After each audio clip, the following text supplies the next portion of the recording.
Welcome back to Janus. Tonight, we immerse ourselves in the quiet, stark world of Albert Camus' timeless masterpiece, The Stranger. Find a comfortable position. Let the weight of the day lift from your shoulders, and let the gentle rhythm of the words carry you away. Tonight, we explore the quiet shores of memory, existence, and the unspoken spaces between us. Close your eyes, let go of the world outside, and let the narration begin. Mother died today, or maybe yesterday, I can't be sure. I received a telegram from the home. Mother deceased, funeral tomorrow. Faithfully yours. It doesn't really mean anything.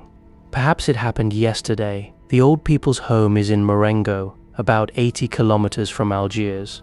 If I take the 2 o'clock bus, I will get there by the afternoon. That way, I can stay for the night vigil and return by tomorrow evening. I asked my boss for 2 days off, and with an excuse like that, he could hardly refuse. Still, he didn't look very happy about it. I even found myself saying, "It's not my fault." He didn't answer right after. I thought I shouldn't have said that. After all, I had nothing to apologize for. He was the one who should have been offering his condolences. Perhaps the day after tomorrow, when he sees me wearing black, he will say something.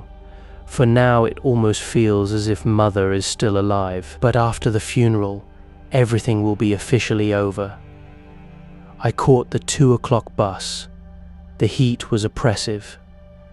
Before leaving, I went to Celeste's restaurant for lunch, just as I always do. Everyone there felt deeply sorry for me, and Celeste softly remarked, "A man has only one mother." When it was time to leave, they all walked me to the door. I was a bit distracted because I had to stop by Emmanuel's place to borrow a black tie and a mourning armband. His uncle had passed away a few months ago. I had to run to catch the bus so I wouldn't miss it. Perhaps because of all that rushing, the constant jolting of the bus, the heavy smell of gasoline, and the glare of the bright sun, a deep exhaustion washed over me. I fell asleep, sleeping almost the entire way. When I finally opened my eyes, I found myself slumped against a soldier. He looked at me, smiled, and asked if I had traveled a long way. I simply murmured yes, so I wouldn't have to talk any further. The home was about 2 kilometers away from the village. I decided to walk the remaining distance. I wanted to see Mother immediately, but the caretaker informed me that I had to speak with the director first. As the director was busy, I was left to wait for a short while. The caretaker chatted continuously until I was finally summoned into the office. The director was a short, elderly man wearing a ribbon of honor on his coat. His eyes were completely clear and sharp. He shook my hand and held it for so long that I wasn't quite sure how to pull it away. He glanced over a file and said, "Madame Meursault came here 3 years ago. You were her only support." I felt a sudden pang of guilt, as if he were blaming me, and I began to offer an explanation. But he gently cut me off. "You don't need to justify yourself, my boy. I've read your mother's file. You couldn't provide the care she needed. Your salary is modest, and to be quite honest, she was much happier here." I simply replied, "Yes, sir." He continued, "You see, she had many friends here of her own age. She could share old memories with them. You are young, and life with you must have been quiet and difficult for her."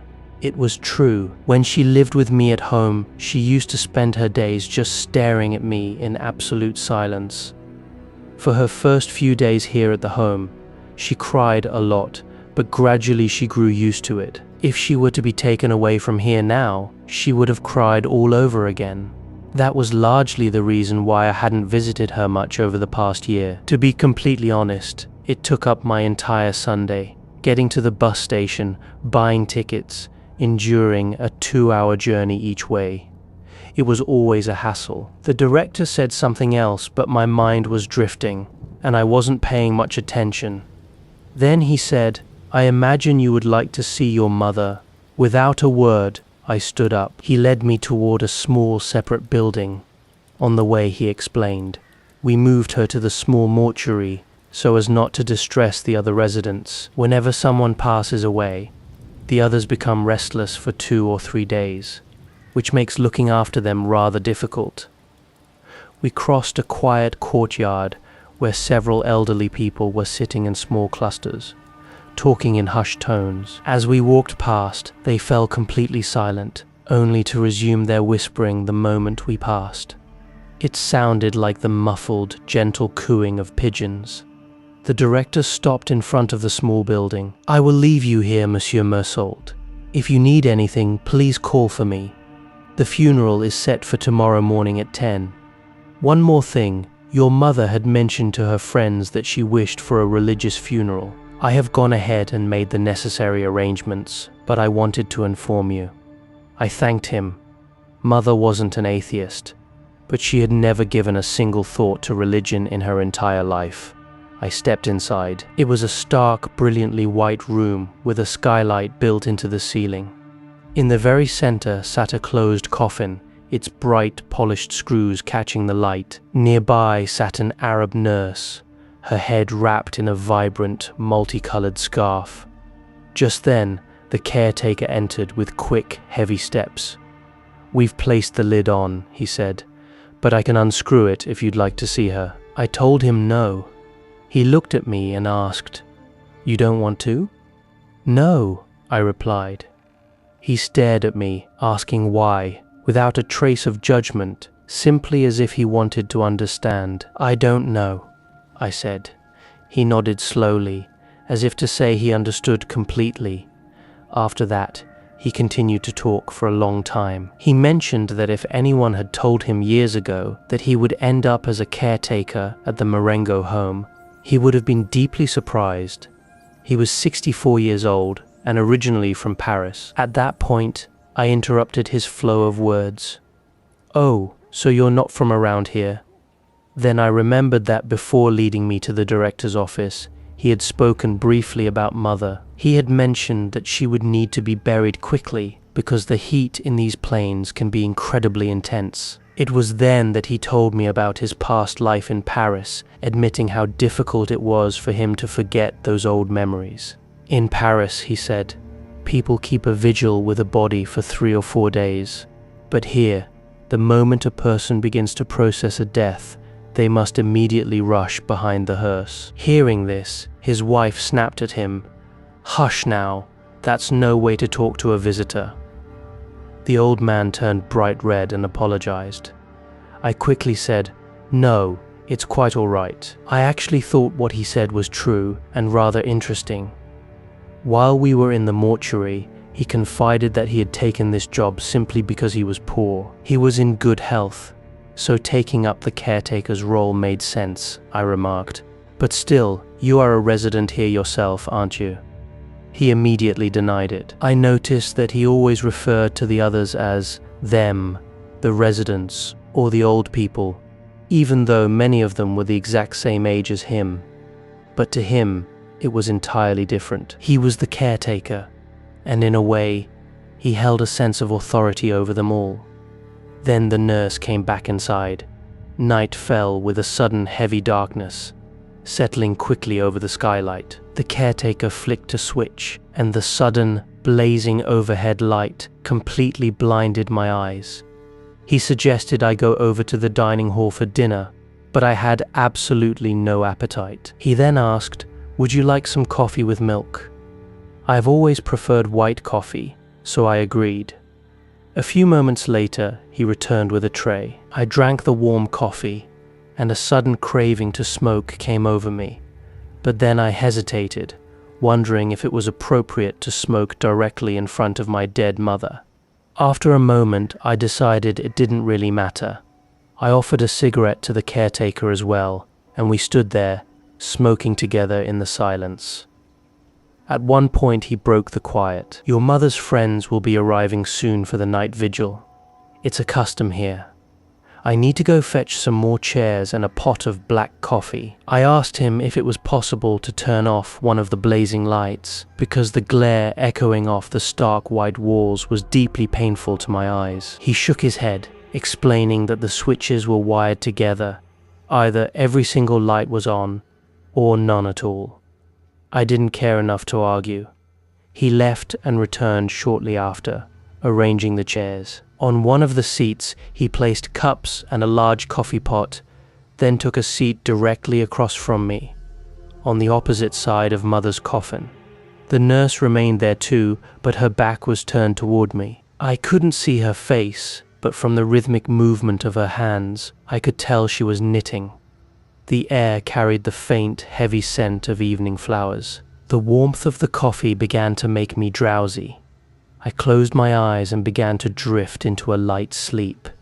A faint, rustling noise abruptly woke me up. Because my eyes had been tightly shut, the room now appeared even more blindingly brilliant than before. There wasn't a single shadow anywhere. The harsh light was so intense that it made my eyes sting. It was then that Mother's friends entered. There were about 10 of them in total. They glided into the harsh white light in absolute silence, sliding onto the chairs without making a single squeak or creak. I watched them intently. Not a single face, nor a single fold of their garments escaped my gaze, yet it felt completely surreal, as if I were dreaming them into existence. Most of the elderly women wore aprons tied tightly around their waists, which made their stomachs appear unusually large. I had never noticed before just how large an old woman's belly could look. Most of the men were incredibly thin, gripping wooden canes tightly in their hands. What struck me as most bizarre was that I couldn't see their eyes at all. There was only a faint, dim glimmer buried deep within the heavy folds of their wrinkled skin. When they were all finally seated, they looked up at me and gave a slight nod of their heads, as if offering a silent greeting. Their lips were drawn tightly inward, as though they didn't have a single tooth left in their mouths. I couldn't tell if they were genuinely saying hello to me, or if it was just a mindless, repetitive habit. Suddenly, a woman sitting in the second row began to weep. She was partially hidden behind a friend, so I couldn't see her clearly. Her crying was quiet, rhythmic, and intermittent. I began to feel an irrational dread that she would never stop. The others sat hunched over, completely motionless, acting as though they heard absolutely nothing. Some stared blankly at the coffin, others down at their canes, but none of them looked at one another. I found the woman's weeping deeply irritating because I had no idea who she even was. I didn't want to hear her voice, but I lacked the courage to tell her to stop. The caretaker finally leaned over her, whispering something softly. She nodded, murmured a muffled response, but continued to weep just the same. The caretaker then walked over and sat down right next to me. After a long, heavy silence, without looking at me, he whispered, "She was very close to your mother. She says your mother was her only true friend in this place, and now she has no one left." We all plunged back into a deep silence. Slowly, the woman's weeping began to fade away. Sleep had completely left me now, replaced by a profound, aching exhaustion. My back was throbbing. The absolute heavy silence of the people in the room began to grate on my nerves. Every few moments, a bizarre, wet, clicking sound would echo through the room. I couldn't comprehend what it was at first, until I realized some of the elderly people were unconsciously sucking the insides of their hollow cheeks, creating a strange, repetitive noise. They were so deeply lost in their own thoughts that they had no idea they were doing it. It felt to me as though the corpse lying right before them meant absolutely nothing at all. But perhaps that was just my own tired, cynical imagination. We all drank the black coffee that the caretaker poured. After that, the memories of the night became a blur. The hours wore on. At one point, I remember opening my eyes to find almost all the old men slumped over in their chairs, fast asleep, all except for one, holding his cane firmly with both hands, his chin resting heavily upon it. He was staring directly at me as if he had been waiting the entire night just to watch me wake up. Soon I drifted off to sleep once more. It was the sharp, persistent ache in my back that finally woke me up for good. Above the skylight, the The dark sky was slowly beginning to pale.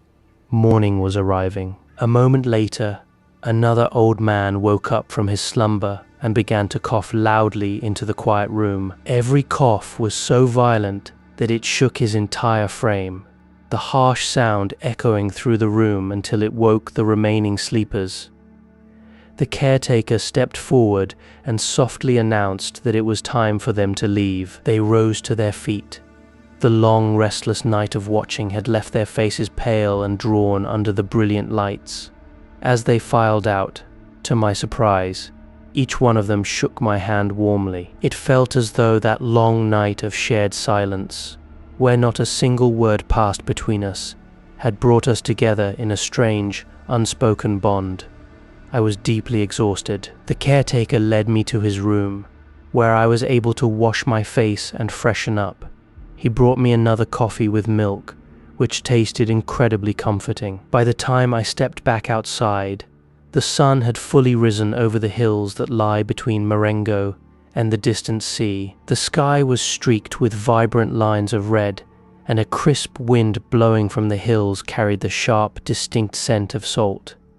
It had all the makings of a beautiful day. It had been a very long time since I had found myself out in the open countryside, and if it hadn't been for Mother, I would have thoroughly enjoyed a long, quiet walk. Instead, I stood beneath a tree in the courtyard, breathing in the scent of fresh earth. The last remnants of my sleepiness vanished. My thoughts drifted to my colleagues at the office. They would be waking up right about now, getting ready to head to work. For me, that had always been the most difficult hour of the day. My reflections were broken by the sudden tolling of a bell inside the building. A brief flurry of movement followed, and then a heavy quiet settled over everything once more. The sun climbed a little higher, its warmth finally reaching my feet. The caretaker walked across the courtyard and told me that the director was requesting my presence. When I entered the office, the director asked me to sign a few documents. I noticed he had changed into a formal black suit, paired with striped trousers. He picked up the telephone and spoke briefly before turning to me. "The undertaker's men arrived a few moments ago," he said. "I am going to ask them to seal the coffin. Would you like to see your mother one last time?" I told him no. He spoke quietly back into the receiver. "Fijak, tell the men they may proceed." He then informed me that he would be joining the funeral procession himself, and I thanked him. Leaning back in his chair, he crossed his legs and explained that the procession would be small, just the two of us, along with the nurse who was currently on duty. The other residents were not permitted to attend the funeral. They were only allowed to keep the night vigil.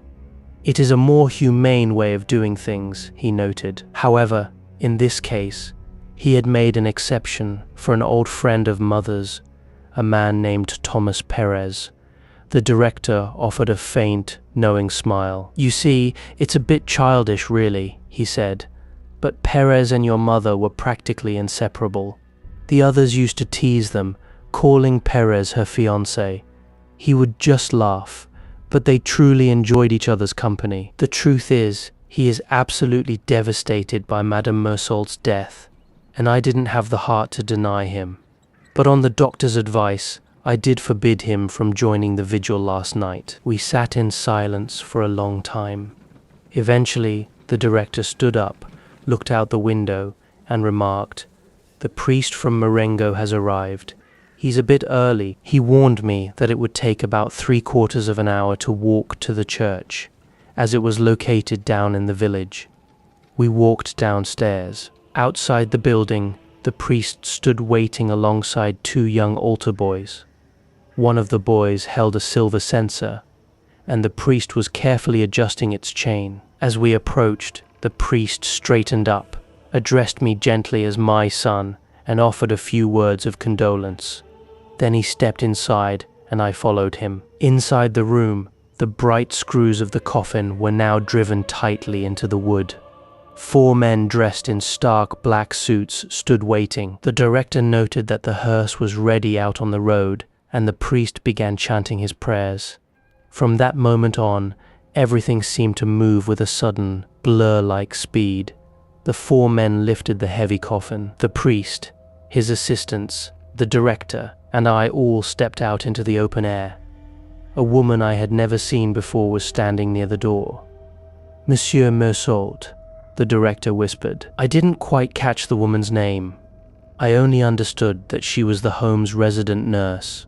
Without a smile, she simply bowed her long, drawn face toward me. We stepped aside to let the body pass, falling into step behind the pallbearers as we walked out of the asylum grounds. The hearse was waiting just outside the gates. It was a polished, shiny carriage, long and narrow, resembling a massive pencil box. Standing beside it was a short man, the funeral director, wearing an unusual ornate uniform alongside an elderly man who looked deeply anxious and embarrassed. I realized then that this must be Monsieur Perez. He wore a soft felt hat with a wide, rounded crown. The moment the coffin cleared the gates, he respectfully pulled it from his head. His suit trousers were bunched up and wrinkled at his ankles, and his black tie looked far too small for the oversized white collar of his shirt. His lips trembled constantly, and his nose was flecked with small black spots. From beneath his thin, wispy white hair sprouted 2 large, sagging ears that formed a bizarre contrast with his pale complexion. The funeral director assigned everyone their positions in the line, and once we were ready, we set off. The sky was already flooded with brilliant light. The sun was growing increasingly intense, and the heat began to rise rapidly. I couldn't quite grasp why we were moving so slowly. As we walked, I noticed that Perez was limping slightly, struggling to keep pace, and the old man began to drop further and further behind. One of the pallbearers adjusted his stride to walk level with me. I found myself marveling at how quickly the sun was climbing into the sky. For some time now, the surrounding fields had been alive with the monotonous buzzing of insects, accompanied by the dry, faint crackling of scorched grass. Beads of sweat began to stream down my face. I hadn't worn a hat, so I pulled out my handkerchief to fan myself. The pallbearer beside me muttered something, but I couldn't hear him over the noise of our footsteps. He lifted his hat with one hand to wipe his brow, looking over at me with his other eye. "What was that?" I asked. He pointed up at the blinding sky. "Terrible heat," he said. "Yes," I replied. A minute later, he asked, "Is it your mother in there?" Again, I said, "Yes." "Was she very old?" "Fairly old," I murmured, simply because I couldn't remember her exact age in that moment. After that, he fell silent. I glanced back over my shoulder and saw that Perez had fallen nearly 50 meters behind. He was walking as fast as his frail legs could carry him, swinging his soft felt hat in one hand. I looked at the director too. He walked with an absolute rigid dignity, making no unnecessary movements. A few tiny beads of sweat dotted his forehead, but he didn't bother to wipe them away. It felt as though the procession was gaining speed. All around us, the countryside was bathed in a shimmering, blinding glare. The light reflecting from the sky was so fierce that it made my eyes ache. At one point, we crossed a stretch of road that had recently been repaired. Under the merciless sun, the thick black tar had begun to melt, turning into a soft, sticky mire. Our shoes sank slightly into the surface, leaving a gleaming, viscous track behind us. Perched high on the hearse, the coachman's stiff leather hat looked as though it had been molded out of that very same melted black tar. I felt entirely detached, lost in the sensory overload of the morning. On one side, there was the brilliant white and blue of the vast sky. On the other, a monotonous blur of somber colors. The sticky black tar, the dull black morning clothes, and the gleaming black of the hearse. The sharp smells of heated leather, horse sweat, fresh varnish, and burning incense mixed with the deep aching fatigue of a sleepless night, making my head spin. I could barely think straight. I looked back once more. Perez had dropped even further behind, reduced to a mere shadow shimmering in the intense heat waves. Soon, he vanished from the road entirely. Then I realized he had left the pavement to cut across the open fields, attempting to take a shortcut to intercept us. As we rounded a long bend in the road, he suddenly reappeared ahead of us, only to drop back and vanish into the fields again a short while later. This strange cycle repeated itself over and over. He would trudge across the fields, catch up to the carriage, and then slowly lose ground. I could feel a rhythmic throbbing in my head, the pressure of my blood pounding violently against my temples. After that, everything began to happen with a swift, mechanical precision that leaves me with very few distinct memories. I remember only one thing clearly. Just as we reached the outskirts of the village, the nurse turned to speak to me. Her voice was surprisingly beautiful, a melodious, trembling tone that didn't seem to match her severe face at all. "If you walk too slowly," she warned, "you risk getting sunstroke. But if you walk too fast, you will break into a sweat, and the chill inside the church will make you ill." She was entirely right, of course. There was no good option. A few disjointed images from that day remain permanently burned into my mind. I remember Perez's face when he managed to catch up with us one final time just outside the village. His face was covered in thick tears of exhaustion and grief, but because of the deep, heavy wrinkles carving his skin, the tears couldn't run down. They simply spread across his weathered face, pooling in the lines. I remember the church, the local villagers lined up along the pavements, the quiet cemetery, and the bright red geraniums growing on the graves. I remember the moment Perez fainted, collapsing entirely like a discarded rag doll. Then came the sound of the red earth thudding against Mother's casket, interspersed with pale, twisted roots.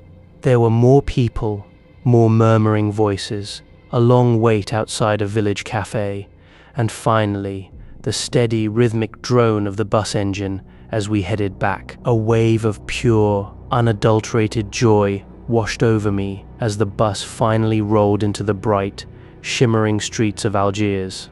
The only thought in my mind was that I could finally go home, crawl into bed, and sleep for 12 hours straight. When I finally woke up, it took me a moment to realize why my boss had looked so annoyed when I asked for those 2 days off. I had completely forgotten that today was Saturday. As I stretched, the realization hit me. My boss must have reasoned that by taking Thursday and Friday, I was effectively getting a 4-day holiday because Sunday was included. Naturally, that wouldn't make him happy. But then again, it wasn't my fault that Mother's funeral had taken place on a Friday instead of a Saturday. And besides, Saturday and Sunday were my regular days off anyway. Still, I suppose I could understand his point of view. Getting out of bed proved to be a bit of a struggle. The physical toll of the previous day had left my muscles stiff and aching. While I was shaving, I wondered how I should spend my day and finally decided to head down to the beach for a swim. I caught a tram down to the public harbour beach and dove straight into the water. The harbour was crowded with young people. While swimming, I ran into Marie Cardona. She used to be a typist in our office, and I had felt a slight attraction to her back then. I think she felt it too, but she had left the job shortly after, and we had never really found the time to pursue it. I swam over to help her climb onto a floating wooden pontoon, and as I lifted her up, my hand brushed lightly against her breast. Once we were both out of the water, she lay flat on her stomach across the warm wood. She looked up at me, her wet hair falling across her eyes, and let out a soft laugh. I climbed up beside her. The weather was perfect, and in a moment of easy playfulness, I rested my head down on her stomach. She didn't object, so I closed my eyes and stayed there. Beneath me, I could feel the faint, steady drumming of her heartbeat, while before my eyes stretched a vast expanse of blue and gold sky. We lay on that float for a long time, drifting in a half-sleep under the sun. When the heat became too intense, she dove back into the water, and I followed close behind. I caught up to her, putting my arm around her waist, and we swam back to the shore together, her laughter echoing over the water. As we dried off on the sand, She smiled and said, "I'm much more tanned than you are." I asked her if she would like to go to the movies with me that evening. She laughed again and told me there was a Fernandel film playing that she really wanted to see. Once we had changed into our clothes, she noticed my black tie. "Are you in mourning?" she asked. "My mother died," I told her. "When?" "Yesterday." She paused for a brief second, her smile fading, but she didn't say anything. For a moment, I felt the urge to tell her, "It's not my fault," but then I remembered I had already used that line on my boss, and it didn't really mean anything anyway. A passing shadow of guilt drifted through me, but by evening, Marie seemed to have forgotten all about it. The movie had a few funny scenes, but the rest of it was rather mindless. During the film, she pressed her leg tightly against mine, and I reached over, resting my hand against her breast. By the time the curtains closed, I kissed her, though it wasn't a particularly passionate one. Afterward, she came back to my apartment. When I woke up the next morning, Marie was gone. She had mentioned earlier that she had to visit her aunt, which reminded me that today was Sunday. I have never cared much for Sundays. I pulled the blanket back over my head, burying my face in Marie's pillow, trying to catch the faint, lingering scent of salt from her hair. I drifted back to sleep, not waking up again until 10 o'clock. I laid in bed until noon, smoking one cigarette after another. At one point, I thought about walking down to Celeste's restaurant for lunch, but I knew everyone there would bombard me with well-meaning questions, and I simply didn't want to deal with it. Instead, I fried 2 eggs and ate them straight from the pan.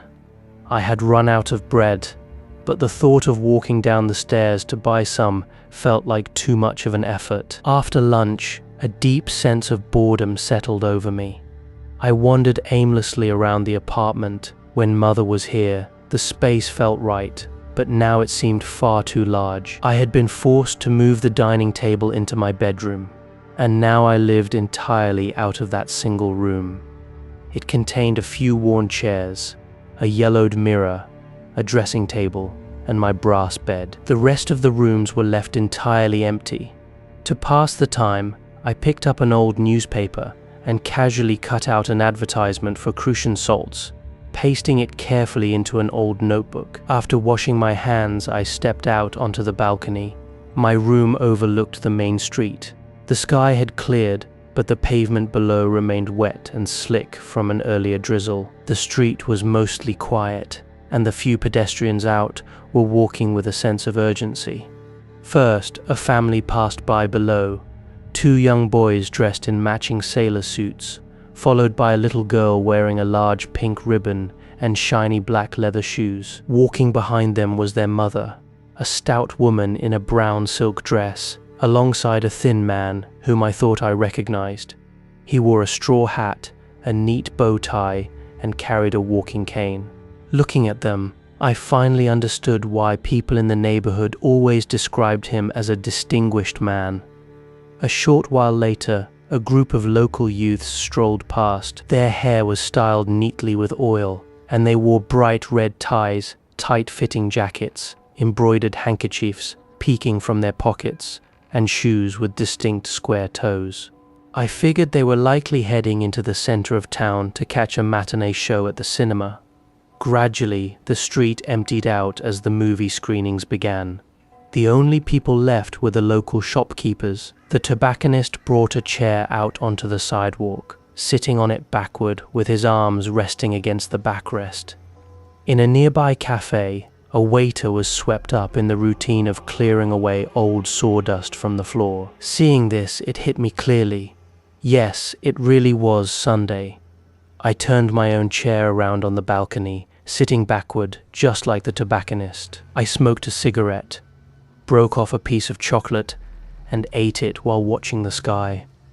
The air began to turn hazy, and for a moment it looked as though a sudden storm might break, but the clouds slowly dispersed, leaving behind the dark, damp scent of rain on the asphalt. I remained there, my eyes fixed on the changing sky.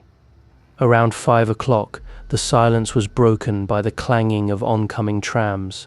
They were bringing back the local football fans from the stadium. Men were hanging precariously off the running boards, swinging from the handrails. A later tram passed, carrying the players themselves. I could identify them by the small athletic bags they held. They were shouting at the top of their lungs, bursting into song, chanting that their team would never be defeated. A few of the players waved up at me, and one yelled out over the noise, "We won!" I simply nodded my head back to say yes. Following the trams, a steady stream of cars began to fill the street. Above the rooftops, the sky took on a deep reddish glow as the evening began to set in. Slowly, the street below began to come alive once more. They were returning from their walk, and amid the shifting crowd, I caught sight of that small, distinguished man once again. The young children around him were either crying or dragging their feet reluctantly. All at once, the doors of the cinema halls burst open, releasing a flood of people into the evening. The young men emerged looking far more excited and animated than before. I figured they must have just watched an adventure film. Those who had gone to the movie theaters in the center of town returned a bit later, appearing much more serious. They laughed as they walked, but only occasionally, looking somewhat exhausted or deeply lost in their own thoughts. Still, they lingered, wandering aimlessly around the street, simply to pass the time.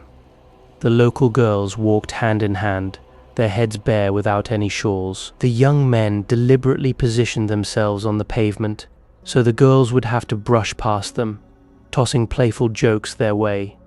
The girls would giggle, turning their heads away with practiced indifference. A few girls who recognized me waved and called out a quick hello. Suddenly, the street lamps flickered to life. Their harsh glow instantly caused the early stars in the night sky to turn pale and fade away. Watching the steady glare of the streetlights and the endless movement of the crowd, a deep fatigue began to settle over my eyes. The street seemed to shimmer. The passing lights of the trams caught a strand of someone's hair, a flash of a smile, or the silver glint of a bracelet in the dark. After a while, the trams became infrequent. The vast sky over the silhouettes of the trees deepened into a pure, dark blue once more. Gradually, the neighborhood began to empty out, not all at once, but rather as if the crowd was slowly dissolving into the night air. Then, the very first cat cautiously slipped across the now vacant street. It occurred to me that I should probably have some dinner. My neck was quite stiff from sitting for so long, with my chin resting heavily against the back of the chair. I walked downstairs to buy some bread and a portion of spaghetti. I cooked the meal myself, eating it while standing up in the kitchen. Afterward, I felt a strong craving to smoke, but the air outside had turned crisp and cold, and I began to feel a chill. I went around closing all the windows. When I walked back into the room, my gaze caught a reflection in the corner of the mirror. On the table sat my alcohol lamp, surrounded by a few scattered crusts of bread. A sudden, quiet thought washed over me. Another Sunday had come to an end. Mother was buried now. I was returning to work tomorrow morning. And to be entirely honest, absolutely nothing had changed. I did a tremendous amount of work at the office today. The boss was in an exceptionally good mood. He asked me if I felt overly fatigued from the journey, and he also wanted to know Mother's exact age. I told him she was about 60 years old, choosing a number just to avoid making any technical errors. I don't quite know why, but hearing this seemed to make him relax completely, as if the matter were now officially settled and behind us. A massive stack of freight invoices from the shipping lines was waiting on my desk, and I had to look through every single one of them. Before leaving the office for lunch, I went to wash my hands. I have always enjoyed washing my hands at lunchtime, but I absolutely detest doing it in the evening. By that time, the roller towel hanging in the washroom is completely soaked through from a full day of use. Yet everyone has to keep using it. I actually mentioned this to the boss once, but he simply replied, "I'm sorry, but it really isn't a big deal." I left the office about half an hour late, around 12:30, walking out alongside Emmanuel, who works as our dispatch clerk. Since our office sits directly across from the harbor, we stood by the water for a short while, watching the massive freight ships being loaded. The intense sunlight made the entire surface of the sea shimmer like glass. Just then, a heavy cargo truck came rumbling past, its engine roaring violently, and its safety chains clanking against the frame. Emmanuel shouted, "Come on, let's catch it!" and we burst into a sprint. The truck was pulling ahead of us, swallowing us in a thick cloud of dust and deafening noise. I couldn't see a thing through the haze. There was only a thrilling sensation of pure speed as we raced blindly through a maze of cranes and winches, while the masts of the ship swayed against the distant sky. I was the first to reach the truck, leaping onto the back, and then reached down to help Emmanuel scramble up inside. We sat in the truck bed, completely out of breath, as the vehicle jolted and bounced violently over the uneven stones of the quarry road. Caught in the swirling dust and brilliant glare of the sun, Emmanuel was laughing so hard he could barely catch his breath. By the time we arrived at Celeste's restaurant, we were both completely drenched in sweat. Celeste was standing there, just as he always does, with his protruding belly, his stained apron, and his thick white mustache. "Is everything all right?" he asked. "Yes," I replied, "and I am absolutely starving." I ate my lunch quickly, drank a warm coffee, and went straight home to sleep, largely because I had drank a bit too much wine. When I finally woke up, I felt a strong desire to smoke. Realizing it was getting late, I hurried out to catch the tram back to work. By evening, the office had grown incredibly hot and oppressive. So when my shift ended, I took my time walking along the edge of the docks, thoroughly enjoying the breeze. The sky held a faint, beautiful greenish tint, and a sense of calm washed over me. I headed straight back to my apartment because tonight I simply had to boil some potatoes for my dinner. While navigating the dark stairs of the building, I accidentally bumped into old Salomon. He is my neighbor from across the hall, and he was with his dog. The two of them have been inseparable for the past 8 years. His dog is a spaniel that suffers from a severe skin condition, some form of mange, I believe, which has caused almost all its hair to fall out. Its entire body is covered in raw brown sores and thick, unsightly scabs. After spending so many years cohabiting in a tiny, cramped room, the two have actually begun to look remarkably alike. Salomon's face is dotted with reddish-black blemishes, and his thin, wispy yellow hair mirrors the dog's coat. Even the dog has taken on the slouched posture of its master, walking with its neck bent low toward the ground. Yet, they absolutely detest one another. Every day, promptly at 11 in the morning and 6 in the evening, Salomon takes his dog out for a walk. For 8 long years, they have followed the exact same route down the Rue d'Algiers. The dog pulls violently on the leash, dragging Salomon along until the old man is on the verge of tripping. Then, Salomon will strike the animal, hurling a barrage of curses at it. Terrified, the dog will drop back, cowering behind his heels, until Salomon begins to drag him forward instead. The moment the dog forgets the blows, he begins to pull violently again, and the entire cycle repeats, the striking, the cursing, and the mutual resentment. Then, they will both stand perfectly still on the pavement, staring intently at one another, the dog with eyes full of terror, and the man with a face full of rage. This happens every single day. When the dog needs to relieve itself, Salomon refuses to give him a moment's peace, pulling him along so that tiny drops leave a trail on the pavement. If the dog happens to make a mess inside the apartment, it faces another brutal beating. This has been their routine for 8 years. Whenever Celeste sees them, he always sighs, "Poor dog," but really, who can truly say who is worse off? As I encountered Salomon on the stairs tonight, he was in the middle of screaming at the animal yet again, yelling, "You filthy, stinking brute," while the terrified dog whimpered softly. I called out, "Good evening," But Salomon simply continued his torrent of abuse. "What did the dog do?" I asked.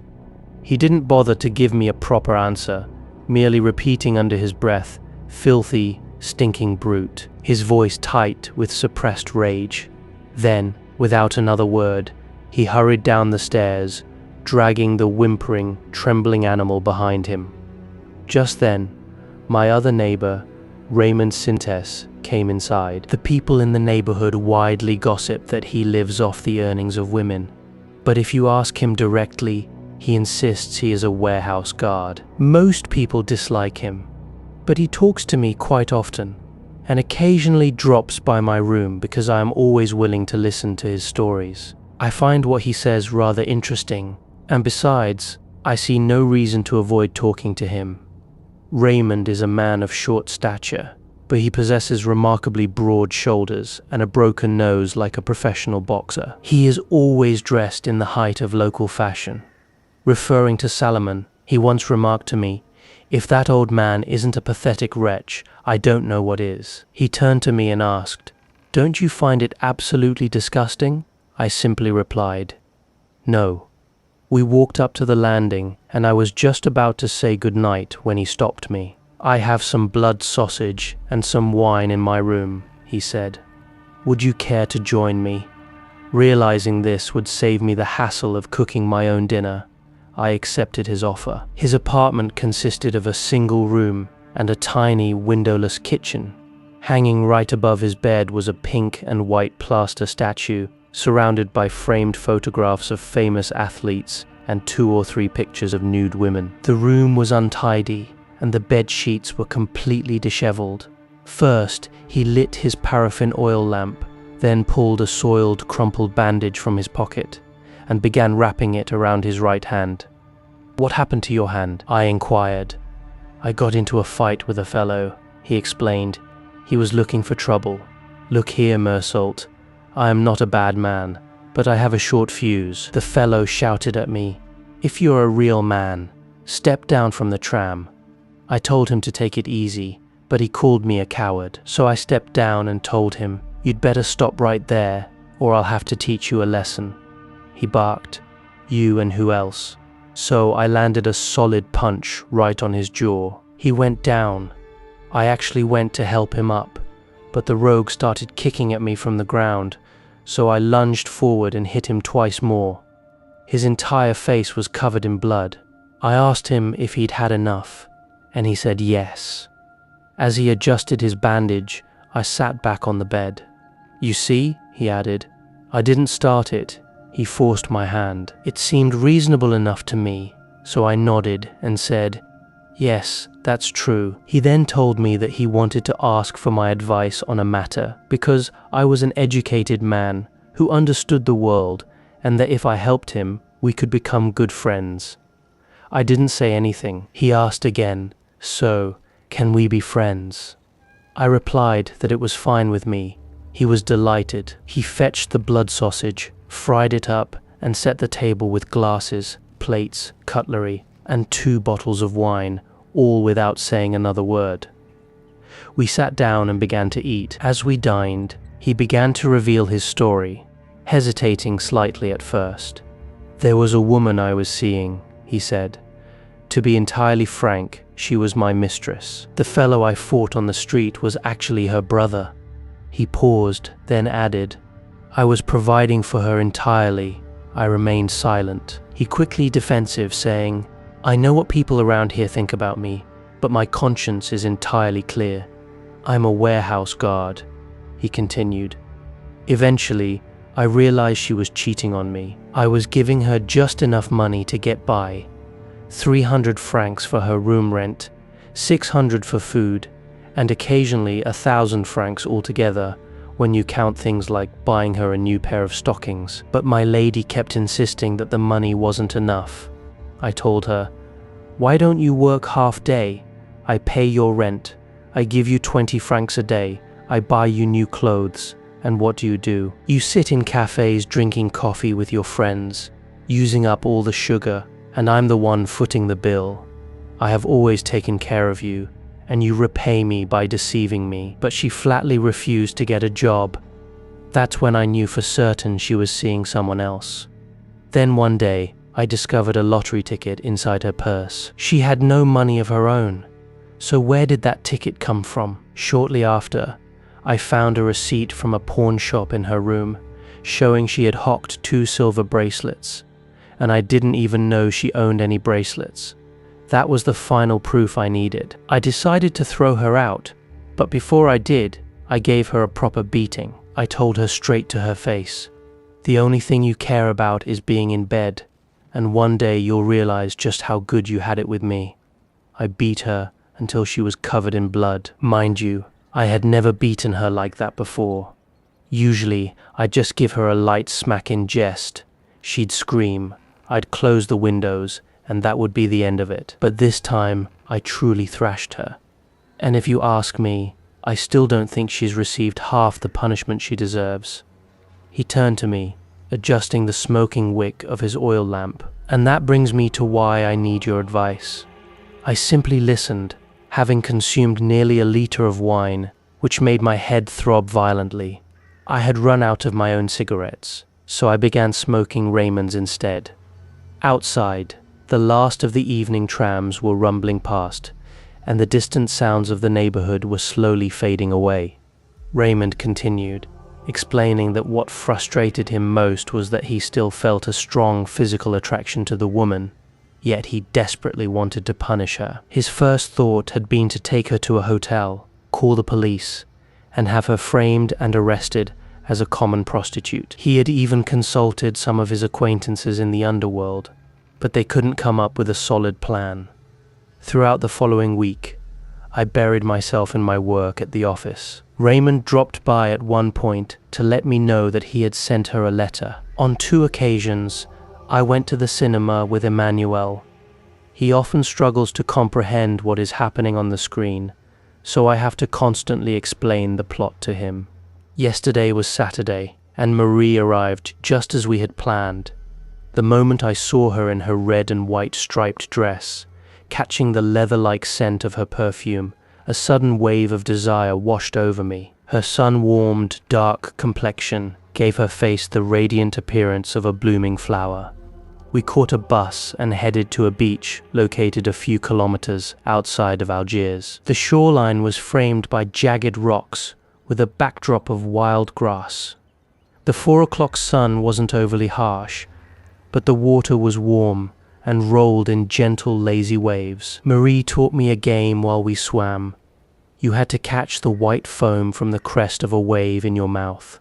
Hold it there, then roll onto your back, look up at the vast sky, and blow it out.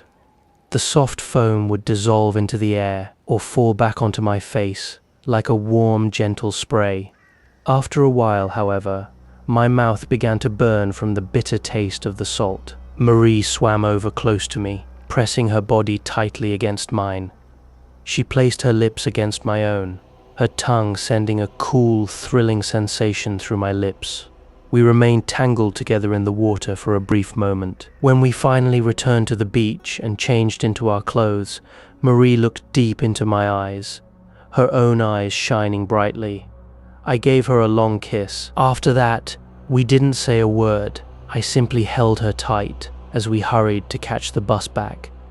Reaching my apartment, we threw ourselves straight onto the bed. My window was wide open, and the cool night air of the summer felt wonderful against our bare skin.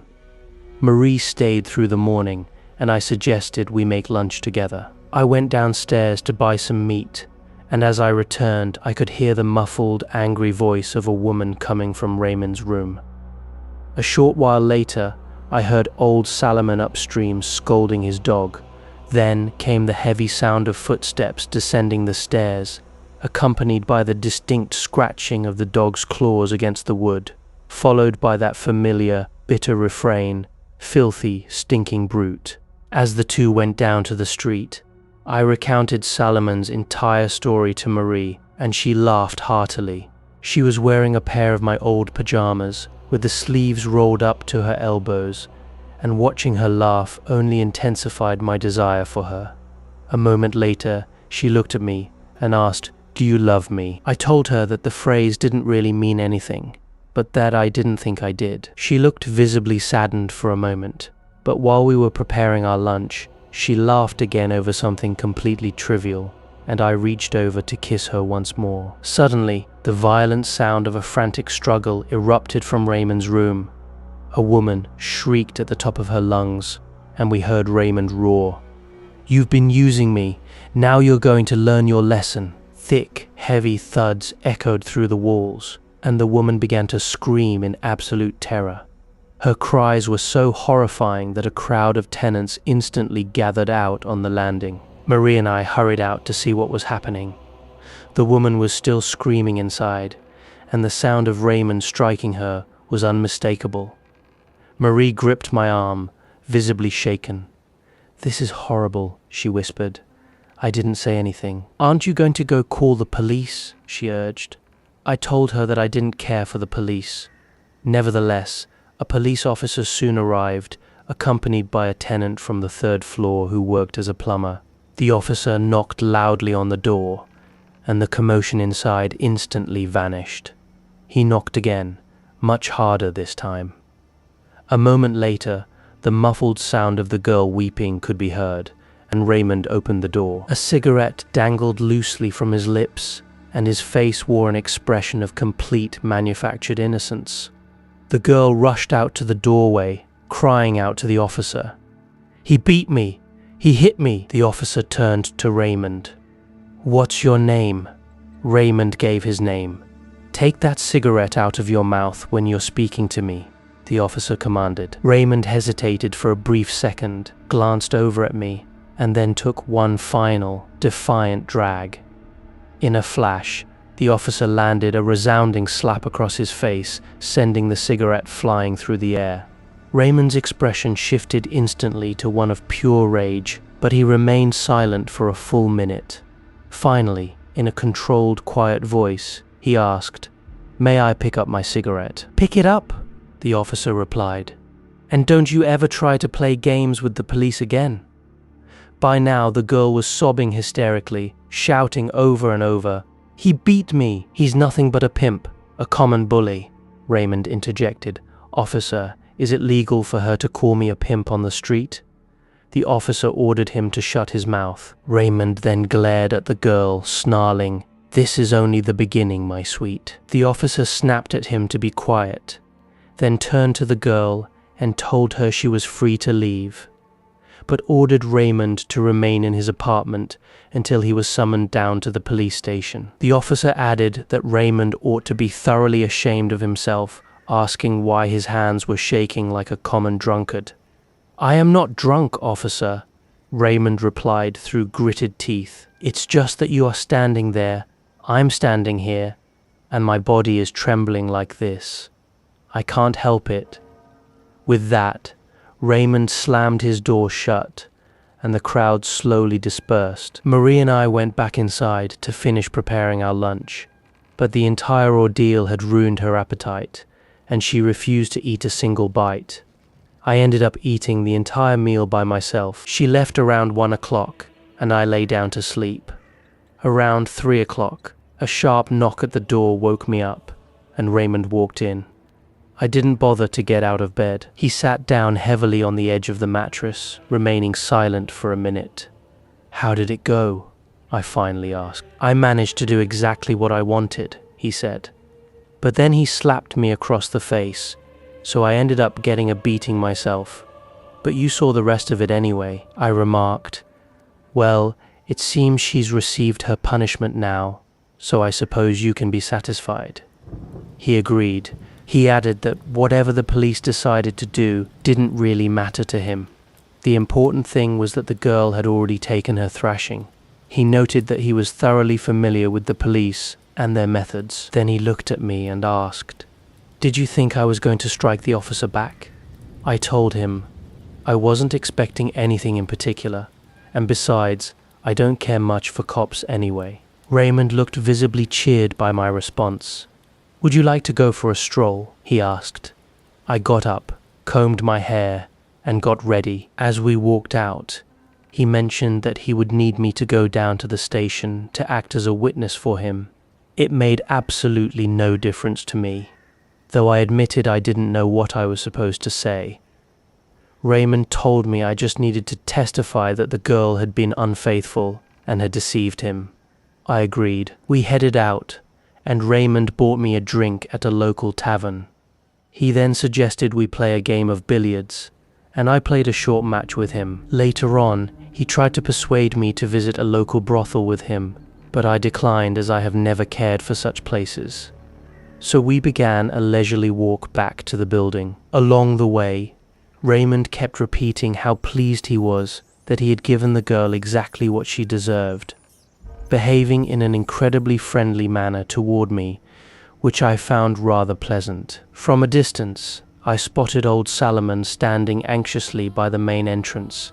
As we drew closer, I noticed that his dog was nowhere to be seen. He was peering frantically into the shadows, muttering softly under his breath, before stepping back out onto the pavement to search the street with his small, bloodshot eyes. Raymond walked up and asked, "What's the matter?" Salomon didn't offer a direct reply at first, merely whispering, "The brute, the filthy brute," before resuming his pacing. "Where is the dog?" I asked. "He's gone," Salomon cried out, his voice sharp with anger. Then, all at once, the words came pouring out of him. I took him down to the parade ground, near the open clearing where the fair was set up. There was a massive crowd of people, and I stopped to watch the show of the king of escape artists. When I turned around, the dog had vanished completely. I had been meaning to buy him a smaller, tighter collar, but I never imagined he would actually run away like that. Raymond offered some reassurance. "He's likely just wandered off, but he'll find his way back. Plenty of dogs know how to navigate their way back to their masters." But this only seemed to increase Salomon's distress. "But what if the police catch him?" he cried out. "What if someone takes him away?" "No, that can't be. Everyone is completely disgusted by his sores. The police will undoubtedly pick him up." I suggested, "Why don't you go down to the Pound, the government animal shelter? If you pay a small fee, they will return him to you." He looked at me sharply. "Will it cost a lot of money?" I told him I didn't know the exact amount, which caused him to fly into a rage. "I'm certainly not going to pay good money for that brute. Let him die for all I care." He began hurling a fresh string of curses at the dog. Raymond chuckled and headed inside. I followed him into the building, and we parted ways on the open landing. A minute later, I heard the heavy, slow footsteps of Salomon coming up the stairs. He knocked softly on my door. When I opened it, he stood there in silence for a long moment before whispering, "I'm sorry. I'm terribly sorry." I invited him to step inside, but he declined, keeping his eyes fixed firmly on his shoes. His hands, raw and covered in blemishes, were trembling violently. Without looking up at me, he asked in a fragile voice, "They won't really take my dog away from me forever, will they, Meursault? I'll get him back, won't I?" "What on earth will I do if I don't find him?" I told him. "The Pound keeps stray dogs for 3 days, so the owners have a chance to claim them. After that, they do whatever they see fit with them." He fell completely silent, staring blankly at me for a moment, before softly saying, "Good night." He walked back across the hall and closed his door. Through the thin partition wall, I could hear him pacing up and down his room. His bed frame creaked loudly, and then, from across the wall, came a strange, muffled whimpering sound, and I realized with a sudden jolt that the old man was weeping. I don't quite know why, but in that quiet moment, my thoughts drifted back to Mother. But I had to be up early for work the next morning. I had absolutely no appetite for dinner, so I crawled straight into bed and fell fast asleep. Raymond called me at the office later that week. He told me that he had been speaking about me to a close friend of his, who had invited me to spend Sunday at his small beach house, located just outside of Algiers. I told him I would thoroughly enjoy that, but explained that I had already promised to spend the day with a friend. Raymond immediately replied that she was more than welcome to join us. His friend's wife would be delighted to have another woman there. so she wouldn't be left entirely alone among men.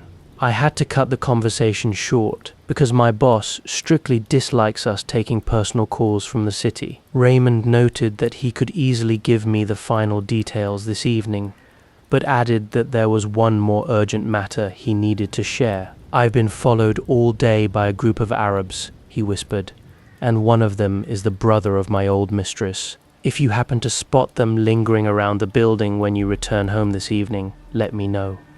"I'll do that," I replied. A short while later, the boss summoned me into his private office. For a brief second, I felt a pang of apprehension, assuming he was going to reprimand me for spending too much time on the telephone and neglecting my duties. But it was nothing of the sort. He began to outline a completely new venture. "Here is the complete translation and adaptation of your text into a professional, atmospheric English audiobook script for The Stranger, Part 1, Chapter 5, through the beginning of Part 2. The language is kept clear, direct, and slightly detached to perfectly match the narrator's specific perspective." My boss wanted to speak with me about the plan that hadn't been fully clear until now. He wanted to open a new office in Paris to deal directly with big businesses. He asked me, "How would you like the idea of living in Paris and traveling for a part of the year? You are young. You would like this kind of life," I replied. "Yes, but for me it's all the same." Then he looked slightly upset and asked, "Aren't you interested in making a change in your life?" I answered, "People never change their lives. Every life is pretty much the same, and I don't feel like I lack anything here." He seemed disappointed with my response. He told me, "You never give a straight answer. You have no ambition, and in the business world, that is a very bad thing." I went back to my work. I didn't want to upset him, but I couldn't see any real reason to change my life. To be honest, I wasn't unhappy here. When I was a student, I used to have those kinds of big dreams. But when I had to leave my studies behind, I quickly realized that those things didn't matter much. That same evening, Marie came to see me. She asked me bluntly, "Would you like to marry me?" I said, "It makes no difference to me. If you want to, we can do it." Then she asked, "Do you love me?" I gave her the same answer I had given before, that love didn't mean anything, but I didn't think I loved her. "Then why marry me?" she asked, looking a bit down. I explained to her that it didn't really affect anything. If she wanted to get married, we could. After all, she was the one asking, and I was just saying yes. Then she remarked that marriage is a very serious, solemn thing. I replied, "No, it isn't." She fell silent for a while, just staring at me. Then she spoke. "If another girl, who was in the exact same situation with you, asked you this, would you say yes to her too?" I answered without hesitating, "Yes, of course." Hearing this, she said she didn't even know if she loved me or not. I told her that was something I couldn't answer. She stayed quiet for a bit, then smiled slightly and murmured, "You are very strange. Maybe that's the reason why I love you. But one day, you might end up hating me for the same reason." I didn't say anything back because I had nothing to say. Then she smiled, took my hand and said, "I want to marry you." I replied, "Whenever you want, we can do it." Then I told her about my boss's offer in Paris. She got excited and said, "I would love to see Paris." I told her, "I have lived there before." She asked, "What is it like?" I said, "It's dirty. There are too many pigeons, dark alleyways, and all the people look pale and dull." We walked out of the main street toward another part of the town. On the way, the women looked beautiful. I asked Marie, "Did you notice?" She said, "Yes," and laughed, adding, "I understand what you mean. For a while we didn't speak, but I wanted her to stay with me a little longer. So I suggested we could have dinner together at Celeste's restaurant," she said. "That would be nice, but I have something urgent to attend to." We had reached my house. I said goodbye, but she kept staring at me. "Don't you want to know what I have to do?" she asked. I knew that as a boyfriend I was supposed to ask, but I thought, no, let it be. From her expression, It felt like she was scolding me in her mind. Then, seeing my confusion, she laughed out loud, leaned in close with her whole body, and pressed her lips against mine. I had dinner alone at Celeste's restaurant. Just as I was about to start eating, a strange tiny woman came inside and asked, "Can I sit at your table?" I said, "Why not?" Her hands and legs moved in short, jerky gestures, like the motions of a robot. She had a small, round face, like an apple, and her eyes were intensely bright. She took off her jacket, sat down, and began flipping through the menu with incredible speed. She called Celeste over and ordered her entire meal all at once. Her voice was perfectly clear, sharp, and very fast. While waiting for her first course, she pulled a slip of paper and a pencil from her purse. She calculated the entire bill beforehand and placed the exact amount, tip included, right there on the table. When the waiter brought her first dish, she swallowed it all down in an instant. Then, while waiting for the next plate, she took out a blue pencil and a radio magazine from her bag. The magazine listed the entire week's radio programs. One by one, she began ticking off every single program. The magazine was about 10 to 15 pages long, and she kept doing this throughout her dinner. I finished my meal early, but she was still busy ticking off items. Then she stood up abruptly, put on her jacket in those same jerky, robotic movements, and walked out. Since I had nothing else to do, I started walking behind her. She walked right at the edge of the pavement, never looking left or right, moving with a peculiar speed and absolute confidence. She never paused along the way and never turned back. After a while, she disappeared into the crowd, so I turned back toward my place. Her odd habits lingered in my mind for a brief moment, but within a few minutes, I forgot all about her. When I got home, I found old Salamano standing outside my door, all alone. I asked him to come inside. In a miserable voice, he told me that his dog was lost and that he couldn't find it at the town pound either. The people there told him that it might have been run over by a car. He asked me, "Can I find out anything from the police station?" I didn't know much about it, but he mentioned he had already been there. The police told him they don't keep records of such things because it happens every day. I suggested that he should just get a new dog. At this, he began to cry and said, "I was used to this one. I can't live without it."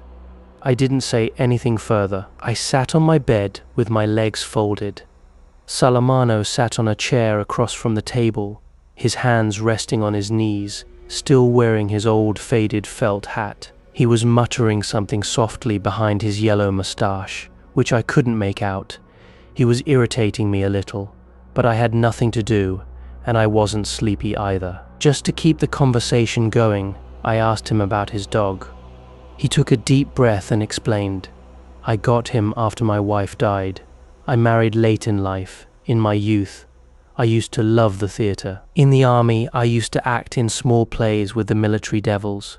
But in the end, I got a job with the railways, and I have no regrets, because now I get a pension." He went on to say that he was never happy with his wife, but they had simply grown used to each other.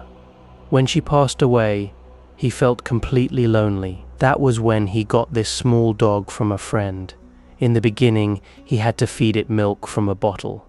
But a dog lives less than a man, so we grew old together. He was cranky, bad-tempered, but he was still a very good dog, I said.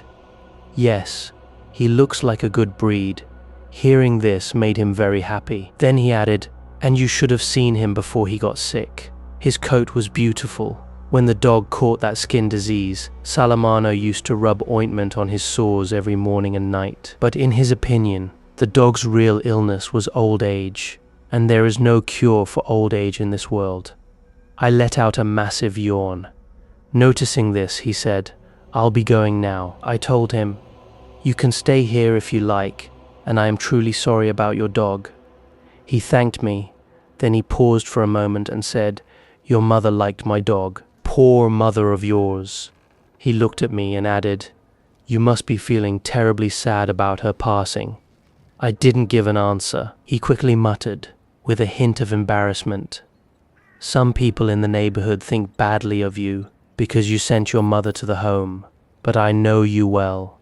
I know how much you loved her. I don't know why, but I answered in a calm voice.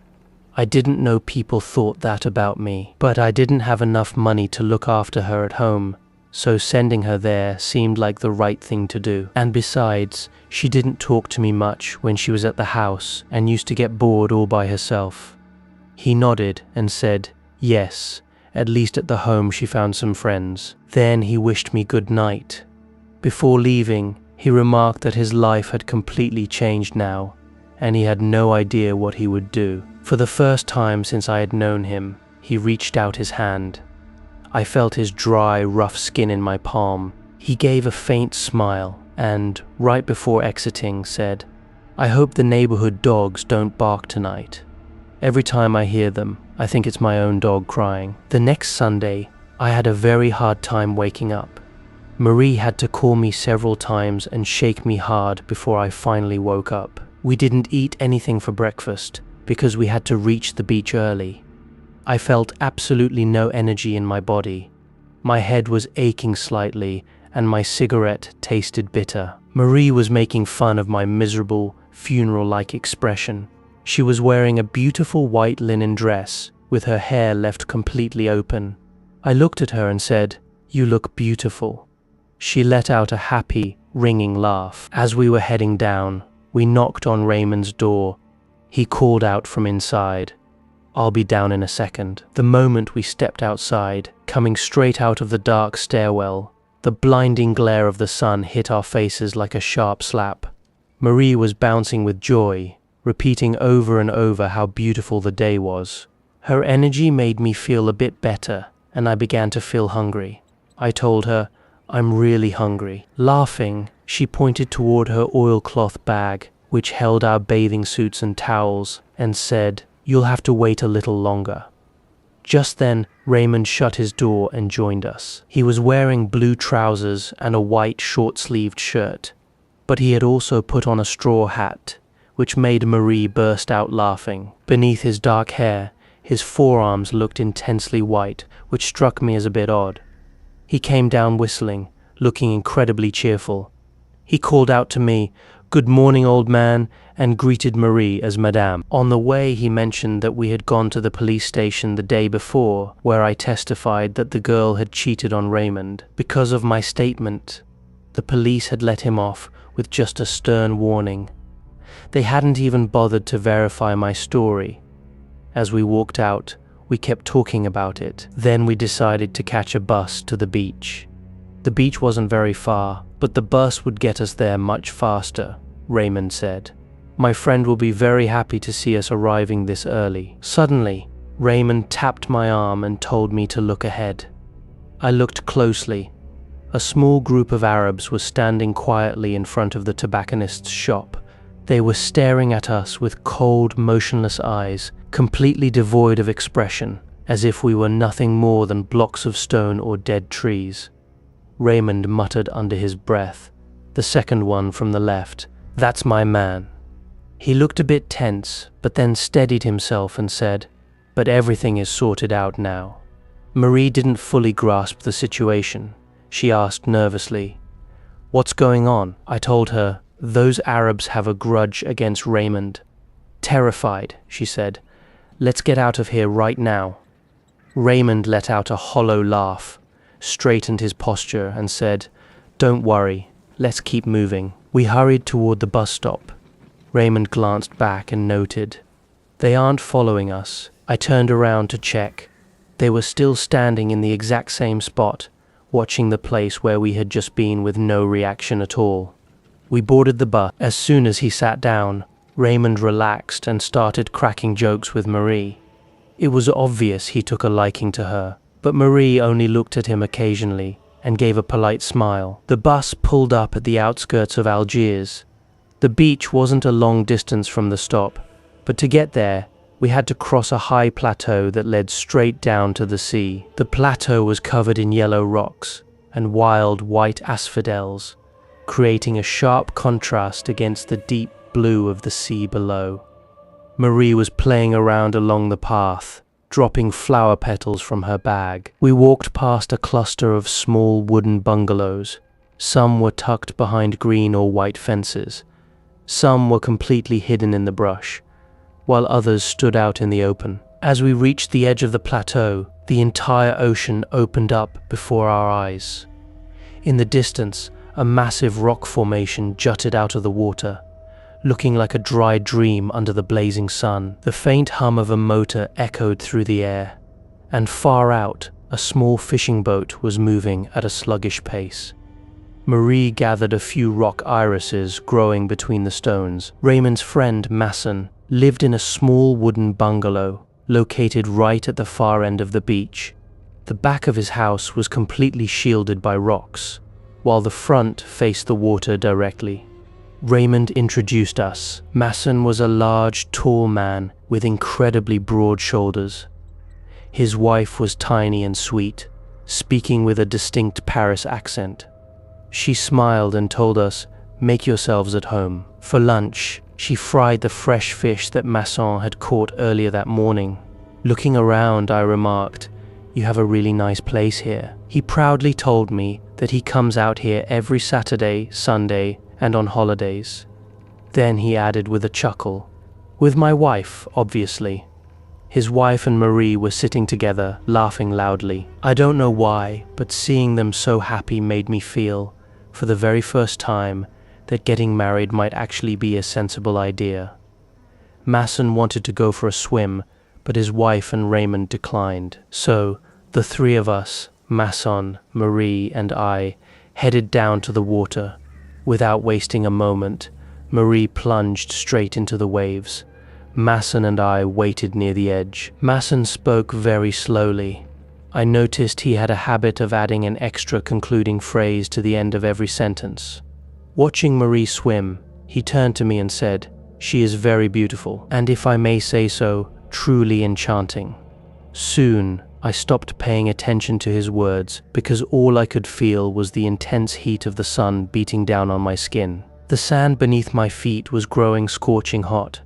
I wanted to jump into the water immediately, but I forced myself to wait one more minute. Then I said, "Shall we?" and dove straight in. Masson walked in slowly and only started swimming when his feet could no longer touch the bottom. He used a very basic breaststroke and wasn't particularly good at it either, so I left him behind and swam quickly to join Marie. The water was ice cold and felt incredible.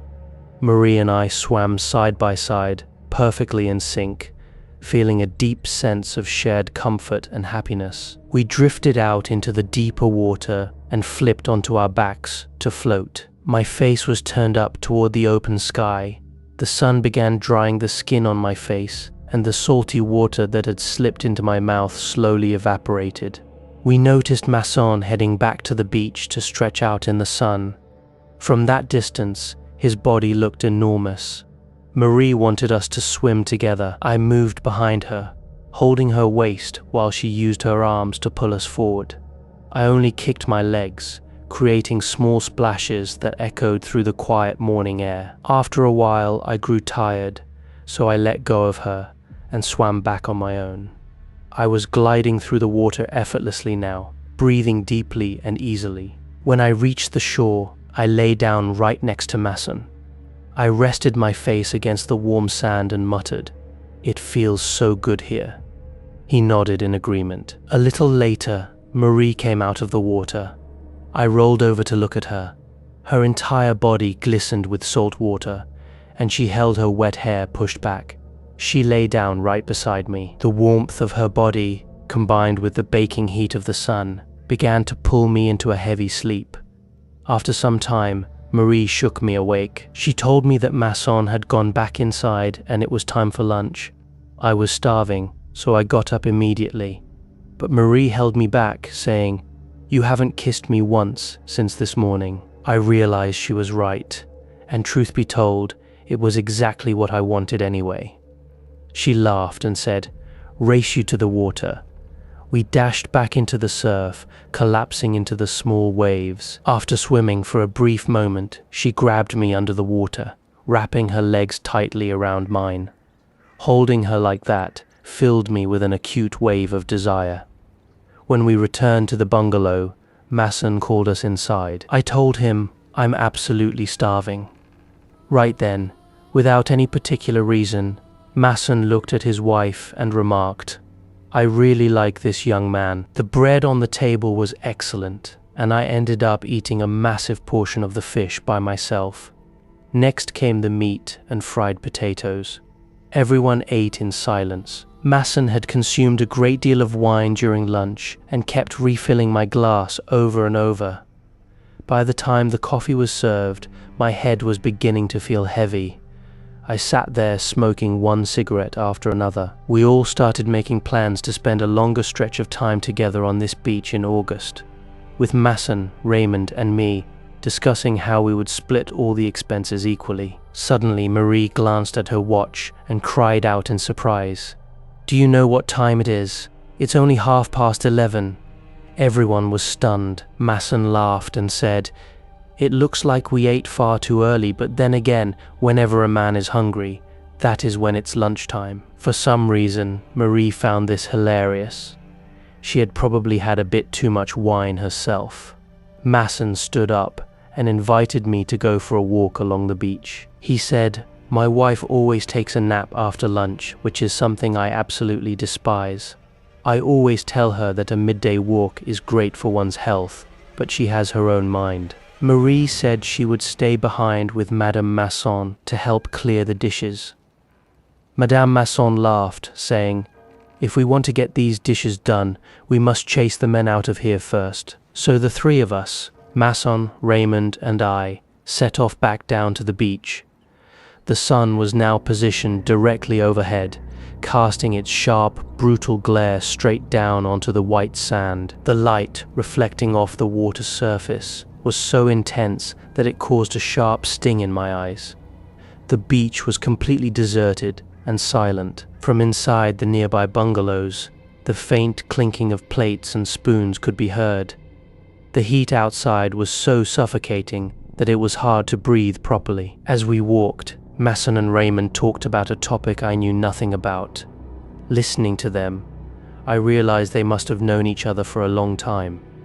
We walked right along the water's edge. Every now and then, a wave would wash up higher than usual, soaking our canvas shoes.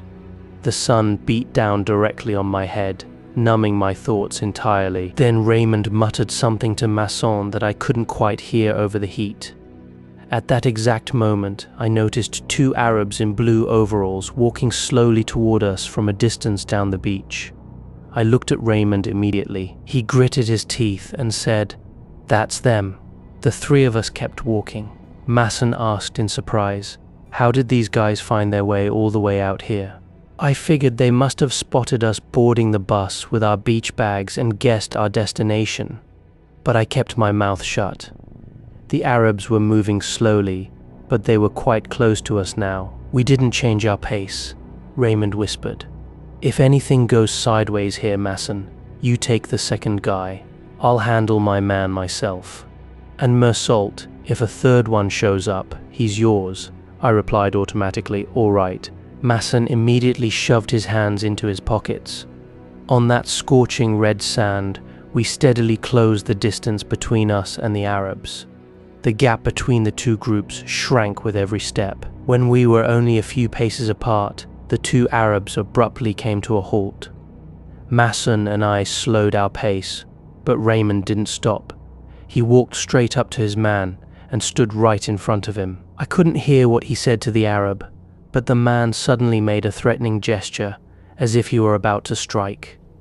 Raymond reacted instantly, landing a heavy punch and shouting, "Come on, Masson!" Masson lunged forward, hitting his man twice with immense force. One of the Arabs fell face first into the shallow water, small bubbles bursting to the surface around his head. Raymond landed another blow, causing blood to stream rapidly from the other Arab's mouth.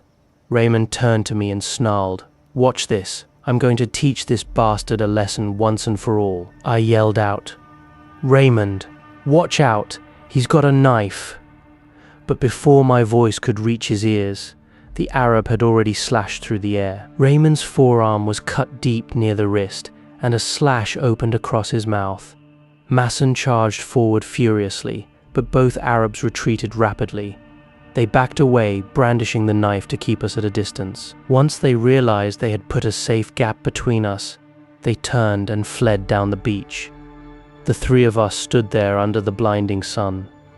Raymond was clutching his bleeding arm, groaning in pain. Masson immediately mentioned that there was a doctor who lived up on the plateau and worked even on Sundays. Raymond wanted to go to him straight away, but every time he tried to speak, bubbles of blood would form around the cut on his lip. We supported him from both sides and hurried back to the bungalow as fast as we could.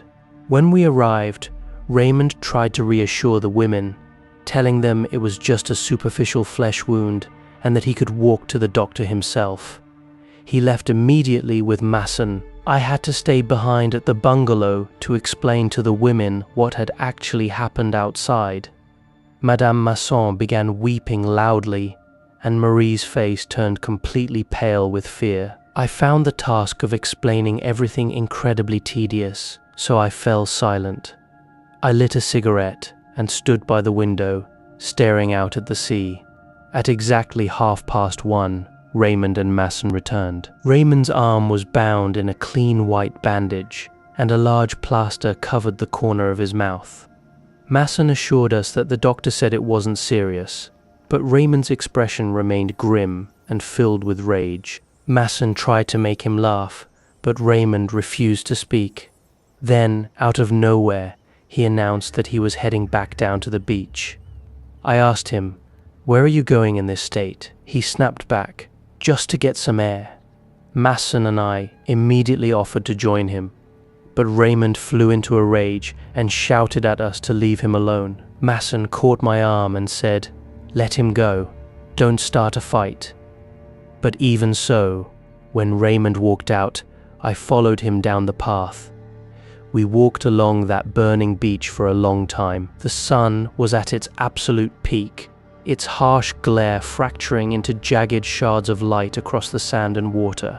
I assumed Raymond knew exactly where he was heading, but I was mistaken. At the very end of the beach, we reached a small, cool spring that flowed out from behind a massive rock and trickled into the sand. As we rounded the rock, we found the same two Arabs lying there again. They were resting peacefully. Seeing us did not seem to faze them in the slightest. The Arab who had slashed Raymond lay there, staring back at him in silence, while the other was playing a reed flute. Without pausing his playing, he watched us from the corners of his eyes, drawing the same 3 monotonous notes from the instrument over and over. There was nothing there but the oppressive heat of the sun, the heavy silence of the sea, and the faint murmur of the trickling spring. Raymond suddenly slid his hand into his pocket. The Arabs didn't stir. They just kept watching us. I noticed the foot of the flute-playing Arab was twitching slightly from tension, but Raymond's gaze was locked entirely on his enemy. Raymond asked me in a low, dangerous voice, "Should I gun him down right here?" I knew that if I told him no, it would only infuriate him further, and he would definitely pull the trigger. So I spoke as calmly as I could. "He hasn't even said anything yet. It wouldn't be right to just shoot him like this." The heat, the sound of the trickling water, and the notes of the flute echoed through that dense silence. Raymond said, "Fine, I'll say something to provoke him. If he barks back, I'll blow him away." I replied, "All right, you can do that. But remember one thing, unless he pulls out his knife, you don't shoot." Raymond was growing increasingly agitated. The Arab continued to play his flute, and both of them kept their eyes fixed on Raymond. I grabbed Raymond's arm and said, "No, that's not the way to handle it. Take him on hand to hand. Give me your gun. If the other guy tries anything or draws his knife, I'll handle things from here." The sun gleamed sharply off the steel of Raymond's revolver as he handed it over to me. The moment the gun was in my hand, everything seemed to freeze, as if the entire world had ground to a halt. The 4 of us stared at one another without blinking. Everything, the sea, the burning sand, and the blazing sun seemed suspended in that single moment. There was only the faint sound of the flute and the murmur of the spring. It was perfectly clear to me then, at this exact juncture, either the gun would go off or it wouldn't. Suddenly, both Arabs began backing away slowly, slipping behind the massive rock and disappearing from view. Raymond and I turned around and began walking back toward the bungalow. Raymond seemed much better and relaxed now, talking about the local bus routes the whole way back. I walked with him all the way to the steps, but as he began climbing the wooden stairs, I stopped at the bottom. The brutal heat of the sun was thumping violently inside my head. I had absolutely no desire to climb those wooden stairs and face the crying women up there. But the heat outside was so intolerable that standing beneath that blazing sun felt just as bad. Going up or staying down felt like the exact same thing. After standing there for a minute, I turned back toward the beach and began walking out all by myself. The blinding red glare stretched out across the landscape. The sea was panting with every tiny wave, as if it were suffocating. I walked slowly toward the hot sand and the large boulders. I could distinctly feel the skin on my forehead tightening and expanding from the sheer intensity of the sun. The weight of the weather pressed down heavily upon me, making every step forward an effort. Whenever a scorching gust of wind hit my face, I gritted my teeth in pain, clenched my hands deep inside my pockets, and strained every nerve in my body to withstand the sun's onslaught. Every time a sharp glint of light flashed off the white sand, a broken seashell, or a piece of shattered glass along the path, my jaw clenched tighter. I kept walking for what felt like a very long time without any real thought. In the distance, I spotted the small black rock, surrounded by a blinding halo of light and the spray of the ocean waves. I remembered the cool spring hidden just behind that rock. I thought if I could just get there and listen to the gentle sound of the water again, I could escape this blistering heat, this overwhelming exhaustion, and the tears of the women back at the bungalow. All I wanted in that moment was a single patch of dark shade and a moment of peace.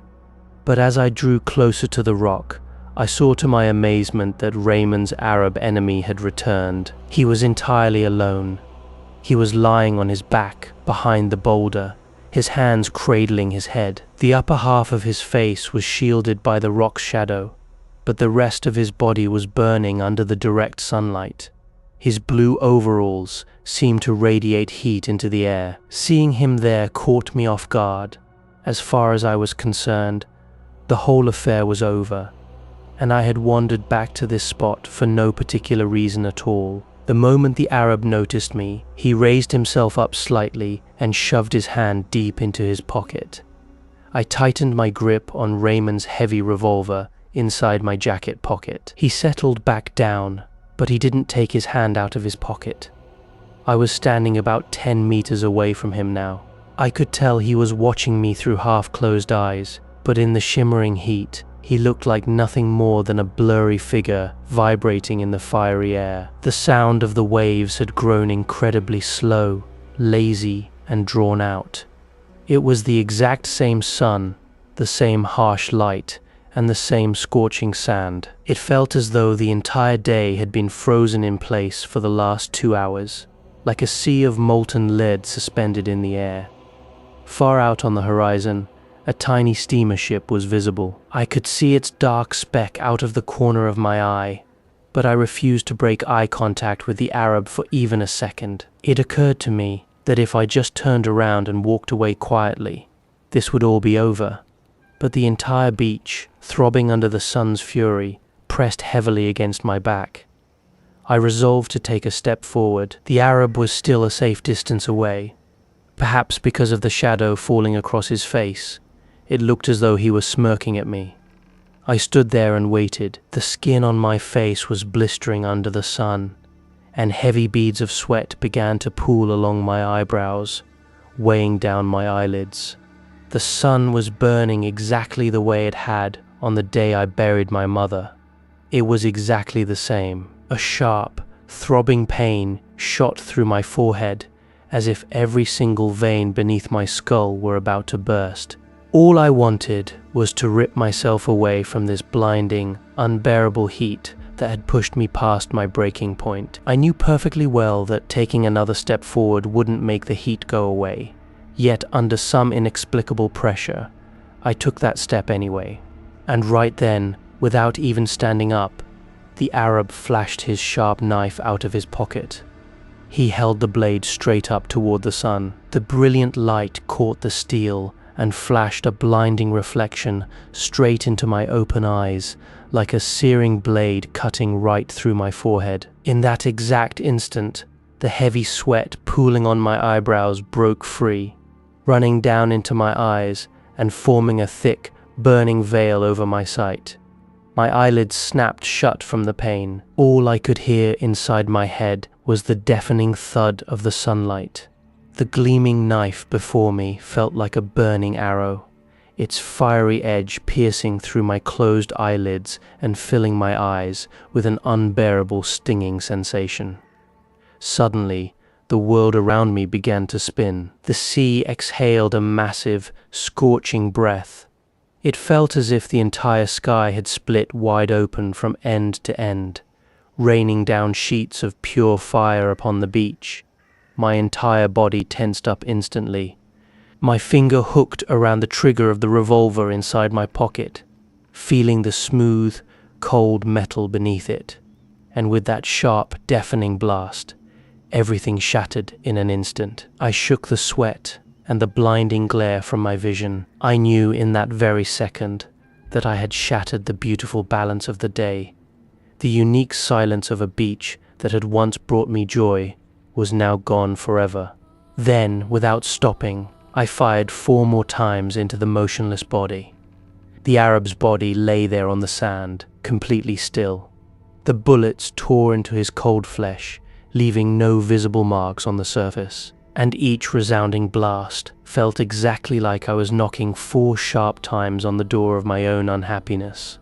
Immediately following my arrest, I was brought in for questioning multiple times at the police station. However, their primary objective was simply to establish my identity, so this initial process did not take very long.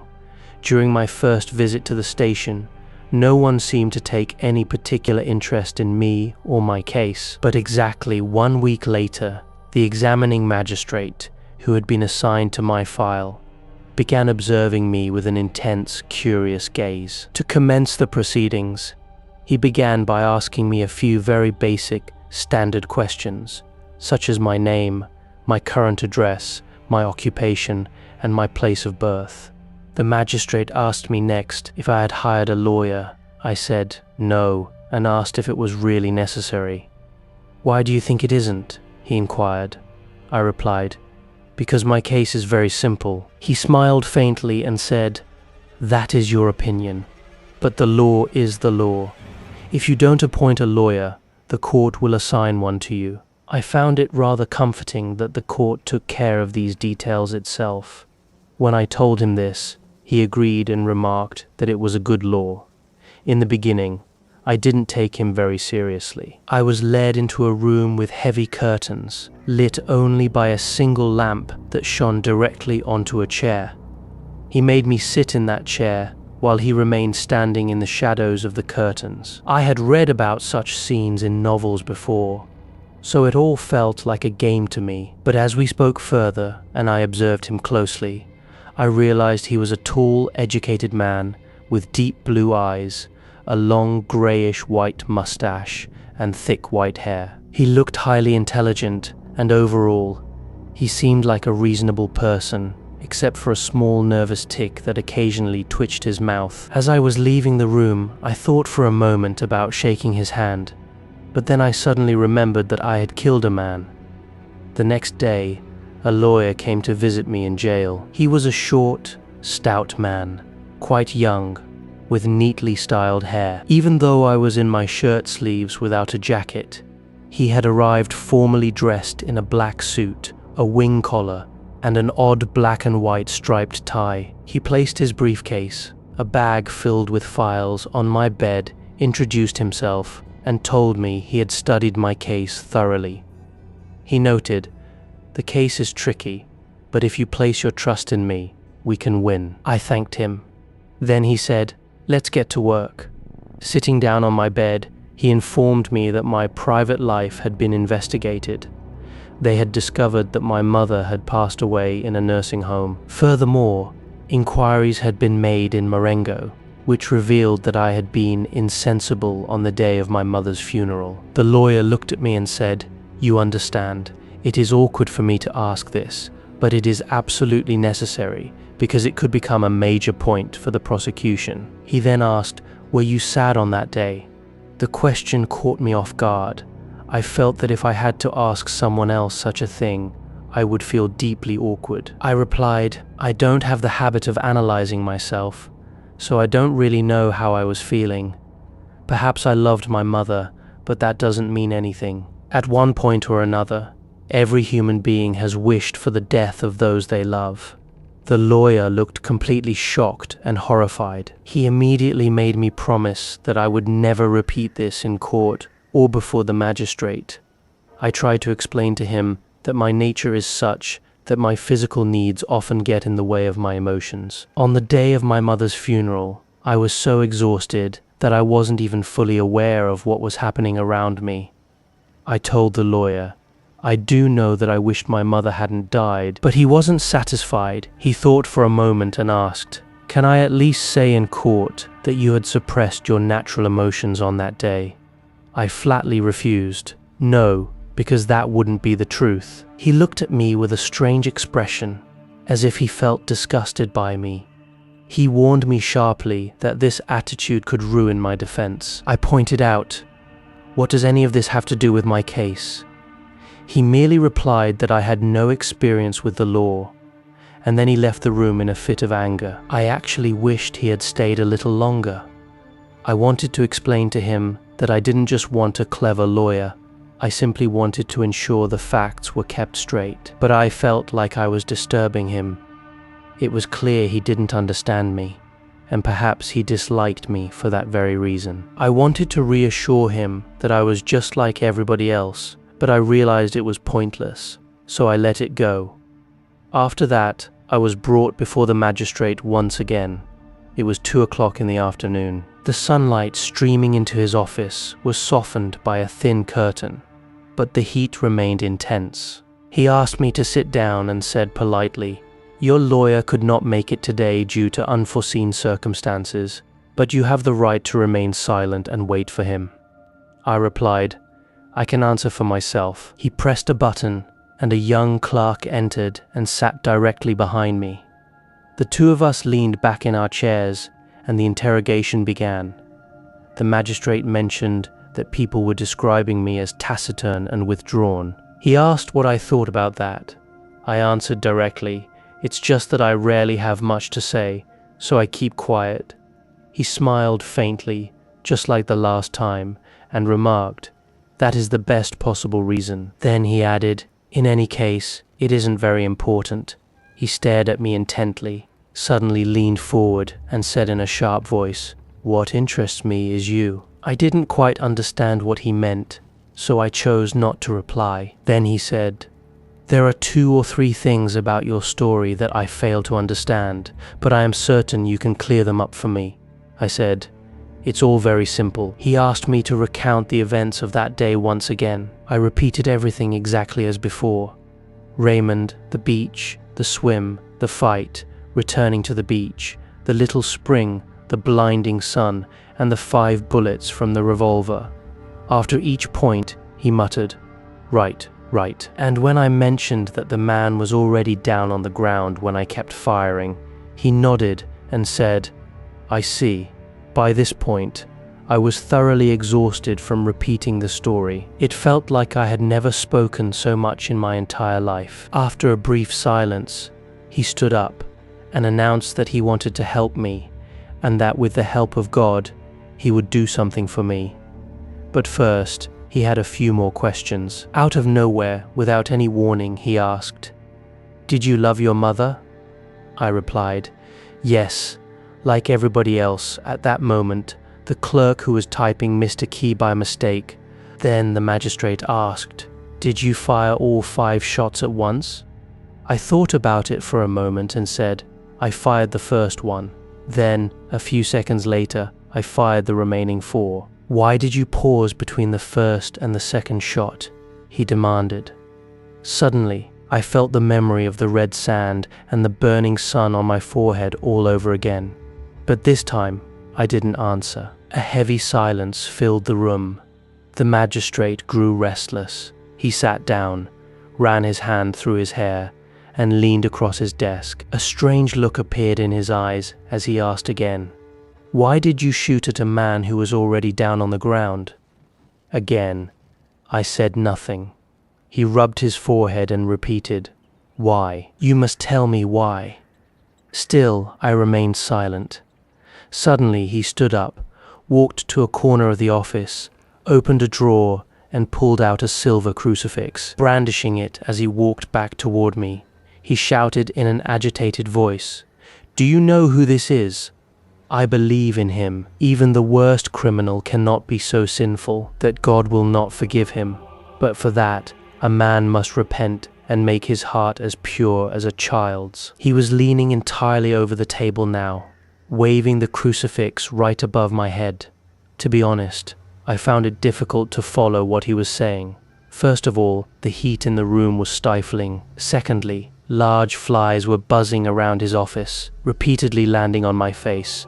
And thirdly, he was beginning to frighten me a little, though I immediately realized that was a ridiculous thought because I was the criminal here, not him. He kept talking, and gradually I understood that there was only one thing he couldn't wrap his head around: the pause between my first and second shots. To me, the question seemed completely meaningless, but when I tried to say so, he cut me off. Then he asked me bluntly, "Do you believe in God?" I answered, "No." He slammed himself down into his chair in a fit of rage. "That is impossible," he cried. "Every man believes in God, even those who turn their faces from him. If I were ever to doubt that, my life would become completely meaningless." "Do you want my life to lose its meaning?" The question seemed entirely useless to me, so I said directly, "What does that have to do with me?" By then he had thrust the crucifix right in front of my face from across the table. He screamed, "I am a Christian.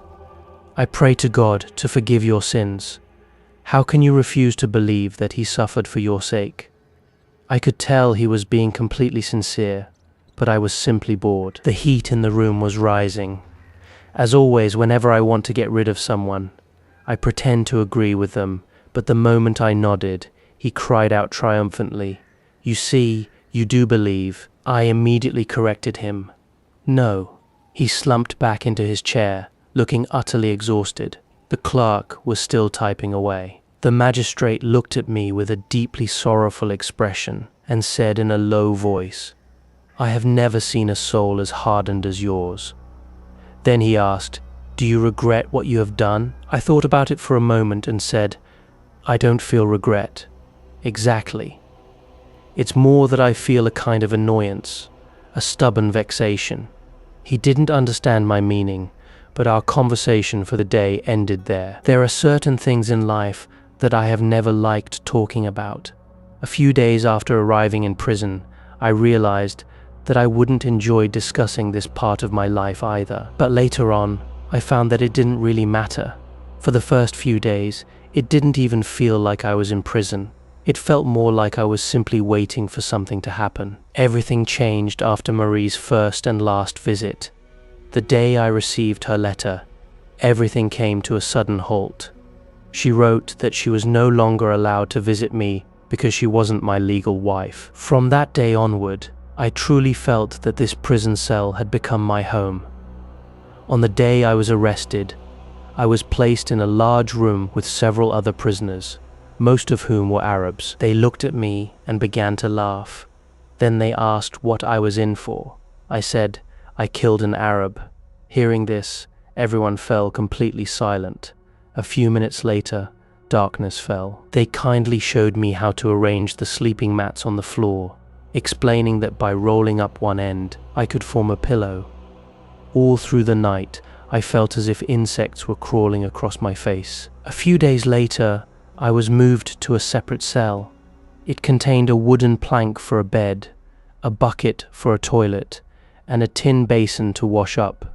The prison sat on a hill overlooking the city, and through a small barred window, I could catch a glimpse of the sea. One day, as I was holding onto the iron bars and looking out, a guard came in and said, "You have a visitor." I assumed it would be Marie, and it was. To reach the visiting area, I had to walk through a long corridor, climb some stairs, and pass through yet another corridor. The visitor's room was large, with a massive window letting in brilliant streaks of sunlight. The room was divided into 3 sections by 2 large sets of iron grills that acted as a barrier between the prisoners and the visitors. The distance between the 2 grills was about 8 to 10 meters. I spotted Marie instantly. She was wearing a striped dress, and her face was tanned from the sun. She was standing amidst a group of Arab women. On either side of her were 2 other women.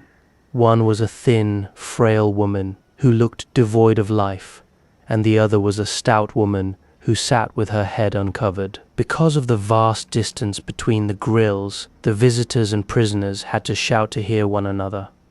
The moment I stepped inside, the room was filled with an echoing din of voices bouncing off the walls. The sunlight streaming through the window filled the entire space, and I began to feel slightly dizzy. My cell was much quieter and darker, and it took my eyes a moment to adjust. Soon, however, every face became clear. A guard sat in a corner, watching everything. The Arab prisoners sat directly across from their families, conversing in low, murmured tones. By the time I made my way to Marie, she had pressed herself right up against the grill, offering me her beautiful smile. I thought she looked incredibly lovely, but I didn't know how to express it. So she shouted across the gap, asking how I was. I yelled back, "I'm doing all right here. Are you doing well? Do you have everything you need?" She replied, "Yes, everything." Then we fell silent, and Marie just kept smiling. Next to us, the stout woman was screaming at her husband, telling him that Jean refuses to take him back. Her husband merely muttered, "I see." Marie shouted to me that Raymond had sent his regards. I called back, "Thanks." Then she yelled, "You must keep your hopes up." I replied, "Yes."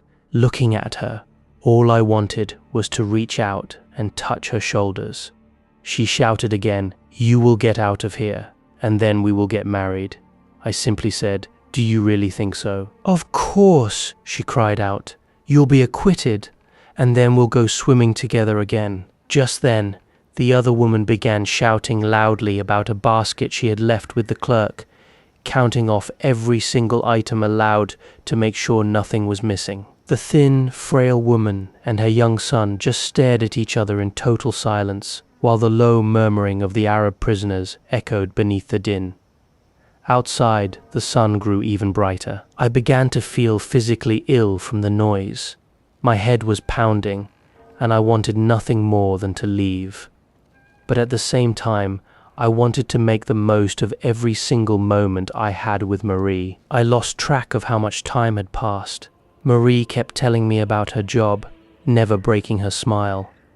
The shouting and talking continued all around us. The only place of absolute silence was next to me, where a small, thin boy and an old woman did nothing but stare at each other. One by one, the guards began leading the Arab prisoners away. As the first few left, the room started to quiet down. The little old woman moved closer to the grill, and at that moment a guard gestured to her son. The boy said, "Goodbye, mother."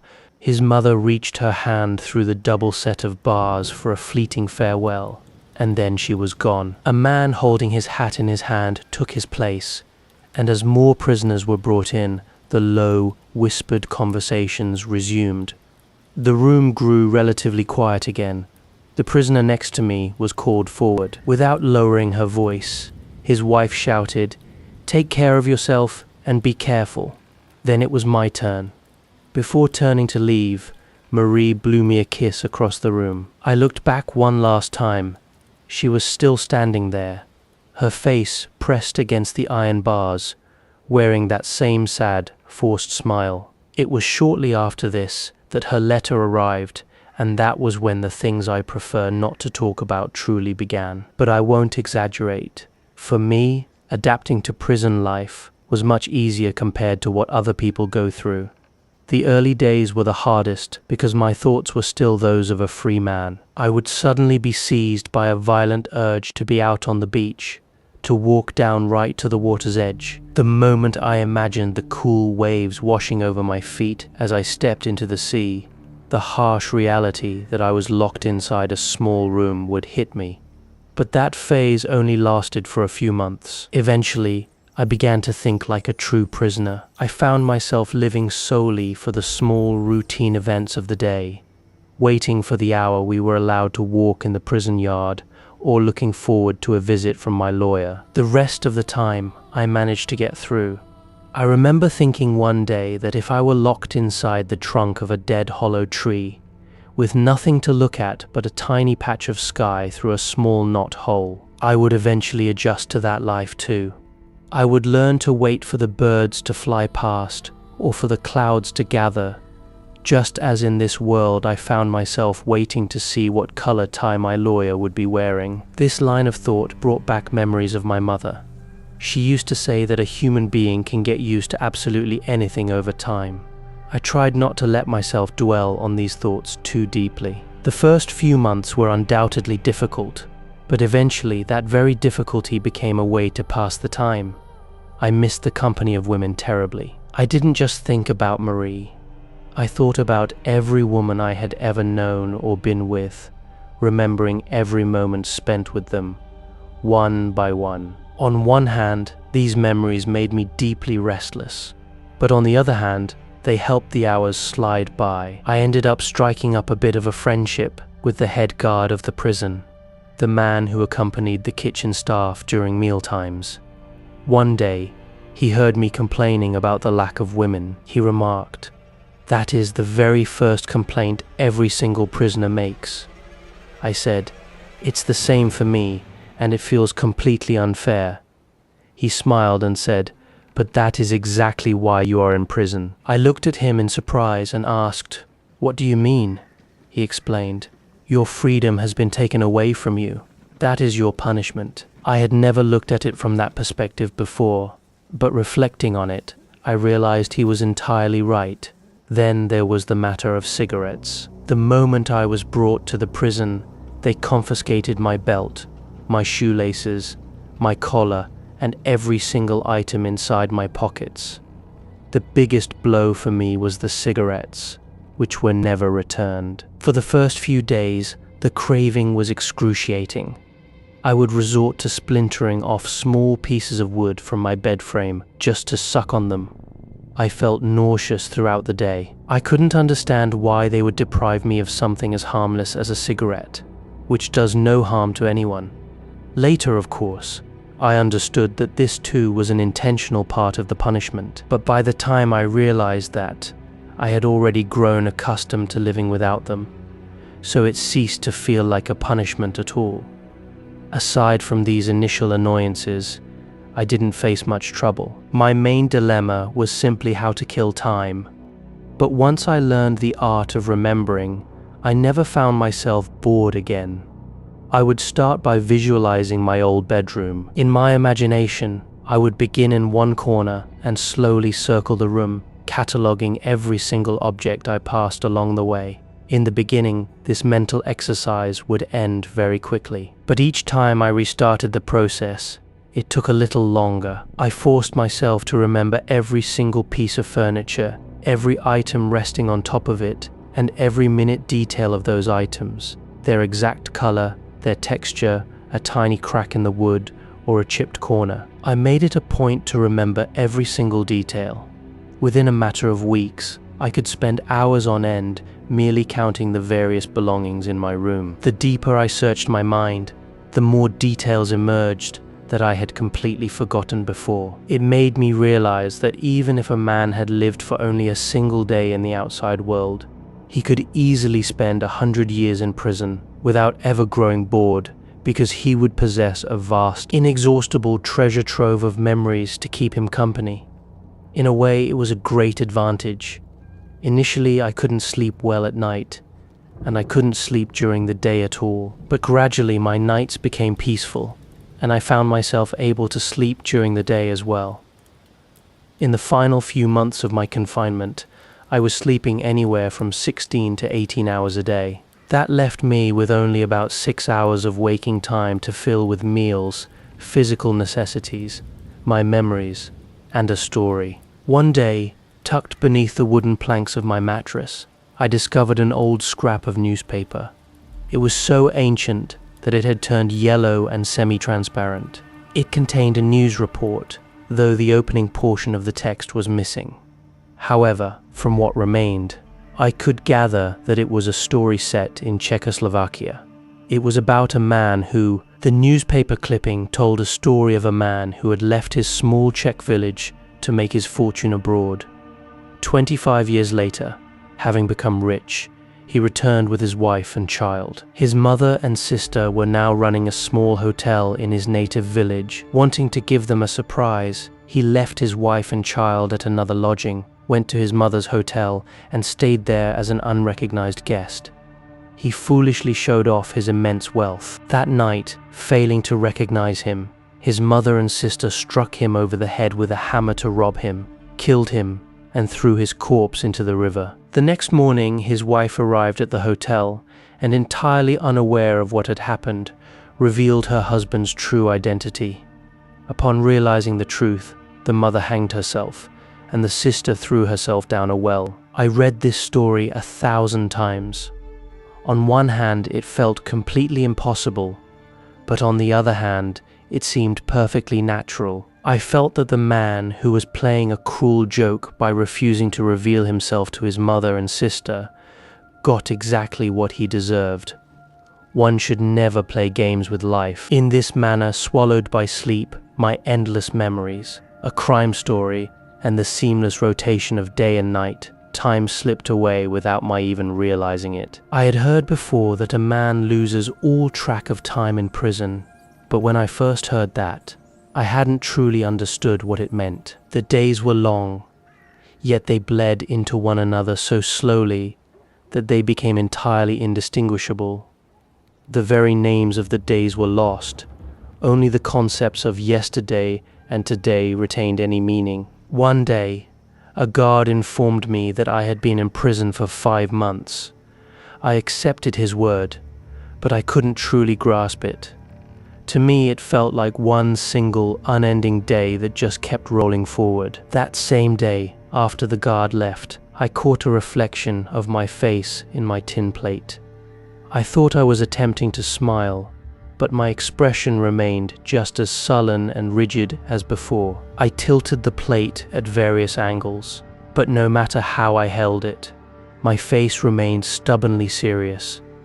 This didn't surprise me, because at that moment, that was exactly how I felt. Then, for the first time in months, I heard the sound of my own voice, a voice that for days had only been echoing inside my head. It was then I realized that I had been talking to myself all this time. Suddenly, I remembered what a nurse had told me at my mother's funeral.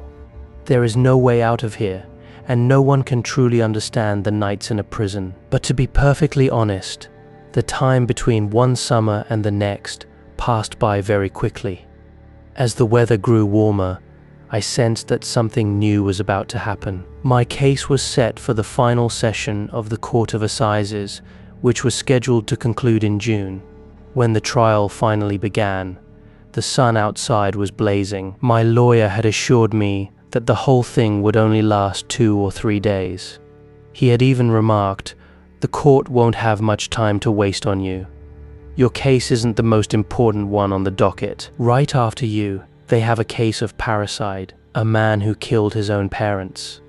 At 7:30 in the morning, the police came to collect me. I was placed in a prison van and driven to the courtroom. 2 policemen led me into a small, dark room that smelled strangely sweet. We sat near a door through which a barrage of noises filtered, Voices, people shouting, chairs scraping across the floor, and a great deal of commotion. It sounded exactly like the chaotic aftermath of a neighborhood concert when a hall is being cleared for dancing.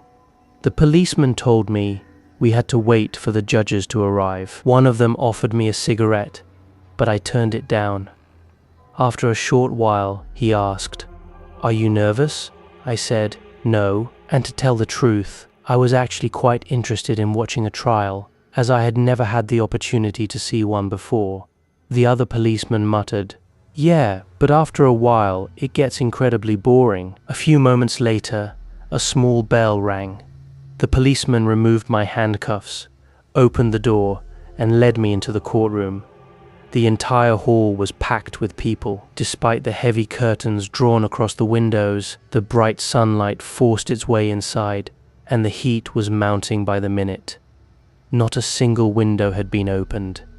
I was seated directly between the two policemen. It was then that I noticed a row of faces facing me, every single eye fixed on my person. It didn't take me long to realize that this was the jury, but not one face looked distinct from the next. I felt exactly as if I had taken a seat on a tramcar, facing a row of anonymous passengers who were staring at a newcomer, looking for something to amuse them. Then I reminded myself that they weren't looking for amusement here, but rather for a crime. To be honest though, I didn't see much of a difference.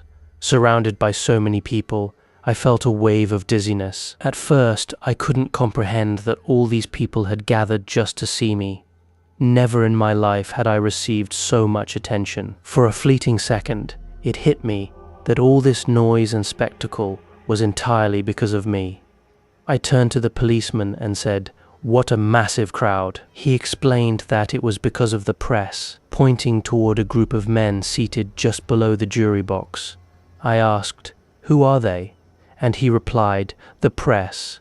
He even recognized one of the journalists. Just then, an elderly man with a slight twisted smile approached us. He shook hands with the policeman, turned to me and said, "I hope everything goes well for you." I thanked him, and he added, "We've built up your case a bit in the papers. News is always slow during the summer, so your case and the parricide trial were the only things worth writing about." He then gestured toward a short, stout man who looked remarkably like an umbrella. "That man is a special reporter sent all the way from a Paris newspaper. Actually, he didn't come for your case, but since he was sent to cover the parricide, they told him to write up a report on your trial as well." I almost felt like thanking him, but then I thought it would be foolish. My lawyer arrived shortly after, draped in his black gown and flanked by several colleagues. He immediately began shaking hands with the journalists and laughing, acting as though they had all gathered at a private club where everyone belongs to the same exclusive world.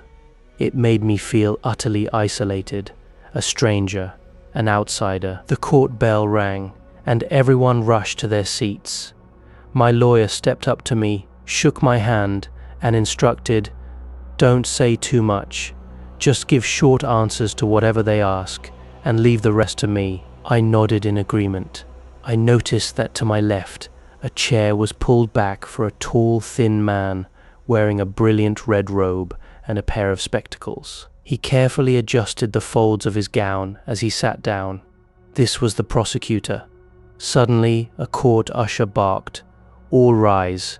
At that exact moment, 2 large ceiling fans roared to life. 3 judges, 2 in black robes and 1 in a red robe, marched into the room at a brisk pace, carrying thick files in their hands. The presiding judge placed his cap on the table, wiped his bald head with a handkerchief, and announced, "The court is now in session." The reporters immediately poised their pens over their pads, their faces bearing a uniform expression of indifference, mixed with a touch of mockery. However, there was one reporter, the youngest of the lot, dressed in a grey flannel suit with a blue tie, who kept his pen down. He was staring directly at me. His slightly asymmetric face was dominated by 2 piercing, bright eyes that scrutinized me with absolute intensity, yet without revealing any clear emotion. I felt an eerie sensation, as if I were looking at myself. Perhaps because of that, or because I was completely ignorant of court formalities, I found it difficult to follow the proceedings that came next. The selection of the jury, the judge's opening questions, the remarks exchanged between my lawyer, the prosecutor, and the jury, it all blurred together. Whenever the judge spoke, the jurors would turn their heads in unison to look at him. During the reading of the indictment, I only managed to catch a few familiar words, like my name and the location of the incident. Then the presiding judge announced that the witnesses would be called. The usher read out a list of names. From the crowd of people who until then had seemed like a mass of strangers, I saw familiar figures rise one by one and exit through a side door. The director of the nursing home, the caretaker, old Thomas Perez, Raymond Masson, Salamano, and Marie. Marie waved at me with a look of slight anxiety on her face. It still felt bizarre to me that these were people I knew. Celeste, who was called last, stood up to leave. Next to him was that same strange tiny woman from the restaurant, wearing her jacket and her rigid, unyielding expression. She stared directly at me, but I didn't have time to dwell on her because the judge began speaking again. He announced that the formal proceedings of the trial were officially underway and warned the audience that order must be maintained. He stated that he would conduct the trial in a completely impartial manner and that whatever verdict the jury reached would be in the true spirit of justice. He made it clear that anyone causing a disturbance would be instantly ejected from the courtroom. The heat was becoming oppressive, and people were using their newspapers to fan themselves, creating a soft, continuous rustling sound. The judge gave a signal, and the usher brought out 3 straw fans, which the 3 judges immediately began to wave. My interrogation began without delay. The judge questioned me in a calm, almost friendly tone. He started with the basic administrative details: my name, age, date of birth, and birthplace. It irritated me slightly, but I understood it was a necessary formality because trying the wrong man would be a grave error. Then he had me recount my story from the beginning. Raymond, the beach, the swimming, the fight, returning to the beach, the small spring, the blazing sun, and the 5 revolver shots. Every time he paused, he would ask, "Is this correct?" And I would always reply, "Yes, Your Honor," exactly as my lawyer had instructed. This process dragged on for a very long time because the judge insisted on examining every microscopic detail. The reporters wrote furiously.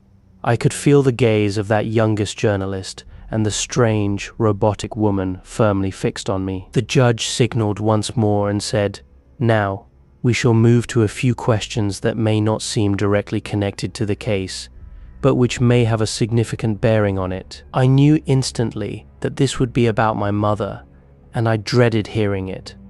The judge asked me bluntly, "Why did you place your mother in a nursing home?" I answered, "Because I didn't have enough money to provide her with proper care." He then asked, "Was it a difficult decision for you?" I replied, "My mother and I didn't expect much from each other. We had both grown accustomed to our new lives." The judge stated that he did not wish to dwell on this topic further and turned to the prosecutor to ask if he had any questions. The prosecutor was sitting with his back partially turned to me. Without even looking in my direction, he said, "If the court permits, I would like to ask whether the accused went back to that spring with the deliberate intention of killing the Arab." I answered, "No." "Then why were you carrying a weapon? And why did you return to that exact spot?" he demanded. I replied, "It just happened that way." The prosecutor remarked in a heavily sarcastic tone, "That will be all for now." Everything was beginning to feel incredibly confusing and muddled to me. The judge then announced that the hearing was adjourned until the afternoon. Before I even had time to process it, I was hurried out, placed back into the prison van, and driven to the jail. I managed to eat a little food. When I was brought back to the courtroom, I was greeted by the exact same faces, the same room, and the same stifling, hot air. The only difference this time was that every single member of the jury, the prosecutor, my lawyer, and several of the reporters were now holding a straw fan. Yet, that young journalist and the robotic woman remained perfectly still, watching me in absolute silence. I wiped the sweat from my brow. Just as I was fully registering where I was and what was happening, I heard the director of the nursing home being called to the stand. He was asked if my mother had ever complained about me. He answered, yes, but added that almost all the residents at the home routinely complained about their relatives. The judge pressed for clarity, asking if my mother specifically blamed me for sending her away. The director answered in the affirmative, but offered no further details. In response to another question, the director noted that he had been deeply surprised by my calm and detached demeanor on the day of the funeral. When asked to elaborate on what he meant by calm, the director looked down at his shoes and said he didn't wish to see his mother's body. He didn't cry even once, and right after the funeral, he left without pausing at the grave one last time. He added another detail that had struck him as strange. The undertaker had mentioned to him that I didn't even know my mother's exact age. A heavy silence settled over the courtroom for a few moments. The judge turned to the director to confirm if he was absolutely certain that the man he was describing was indeed me. The director didn't seem to grasp the question, so the judge clarified, it is merely a formality. Then the judge turned to the prosecutor and asked if he had any further questions. The prosecutor laughed, a triumphant expression washing over his face, and said, "Oh no, that is more than enough." The look he directed at me was filled with such intense hatred that for the very first time in my life, I felt a strange urge to cry. I suddenly realized just how much all of these people despised me. The judge then turned to the jury and my lawyer to see if they had any questions. When no one spoke, the caretaker of the home was called to the stand. The exact same formalities were repeated. As he walked up to the witness stand, he caught my eye and immediately looked away. He testified that I hadn't wanted to see my mother's body, that I had smoked cigarettes, slept for a while, and drank white coffee. At that moment, I felt a strange, oppressive heat ripple through the courtroom, and for the very first time, it truly dawned on me that guilty? Yes, I am guilty. The caretaker was asked by the prosecution to repeat his testimony regarding the cigarettes and the white coffee. When he confirmed the facts once more, the prosecutor threw me a look filled with a strange, biting irony. My lawyer immediately jumped in, trying to salvage the situation. He asked the caretaker, "Is it not also true that you yourself smoked a cigarette with the accused?" The prosecutor flared up instantly, his voice booming through the hot courtroom. "Who is on trial here? What sort of shameful tactics are these, trying to undermine the credibility of the prosecution's witnesses by dragging them down?" Despite the outburst, the judge directed the caretaker to answer. The old man looked down, visibly embarrassed, and muttered, "I know I shouldn't have, but when the gentleman offered me a cigarette, I just couldn't bring myself to say no." The judge turned to me and asked if I had anything to add. I said simply, "No. Only that what the witness is saying is absolutely true.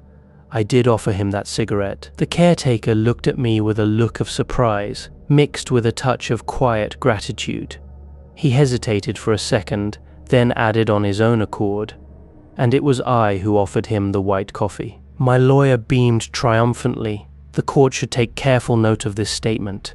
But the prosecutor cut through his joy, shouting back, "Yes, the jury will certainly note it. And they will conclude that while a total outsider might offer coffee, a son sitting beside the corpse of the woman who gave him life should have had the decency to refuse it." With that, the caretaker was dismissed and shuffled back to his seat.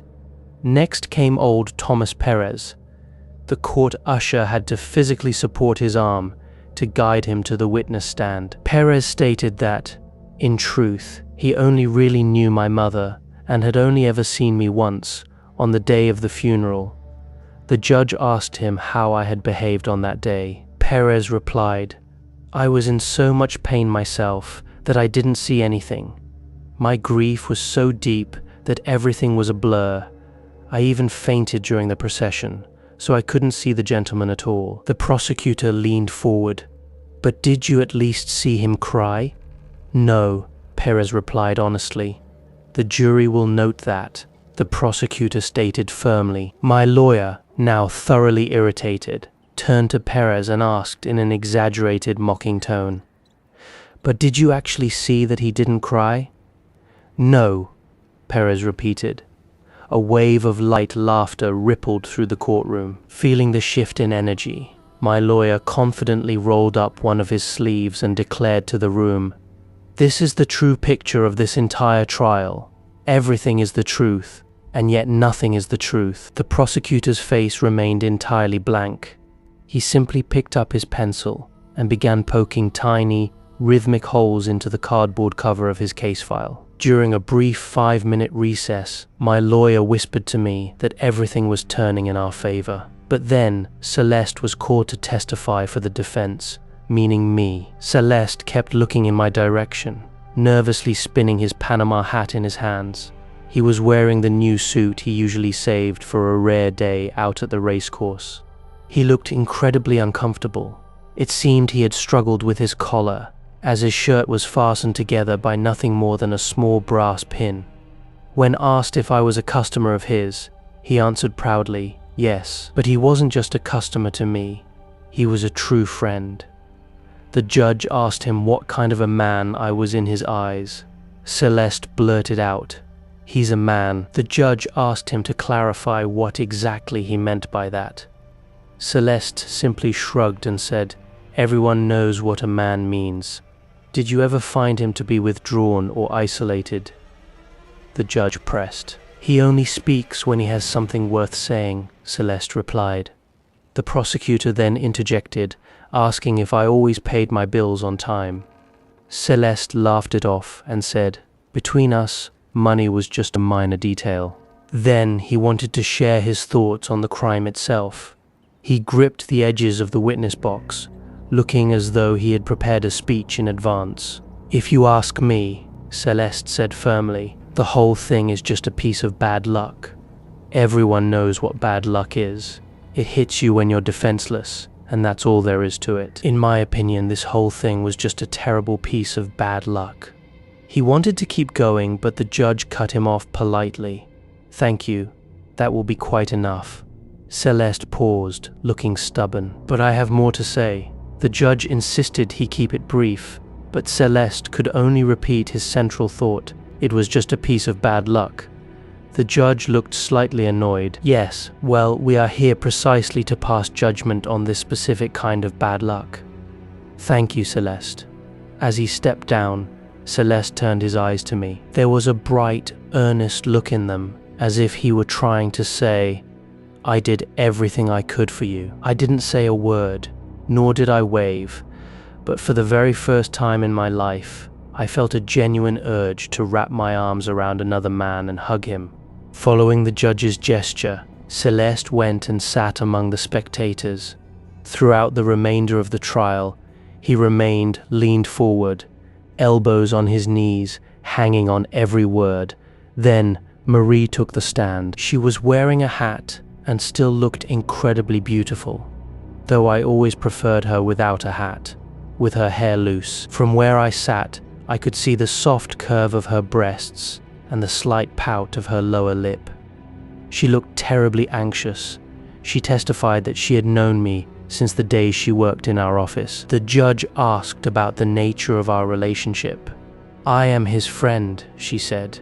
Is it true that you were planning to marry him? The judge asked. Yes, she replied. The prosecutor, flipping through a file, delivered a blunt, piercing question. When exactly did your liaison with Meursault begin? Marie stated the date. The prosecutor remarked casually, his tone dripping with a cold, ironic edge.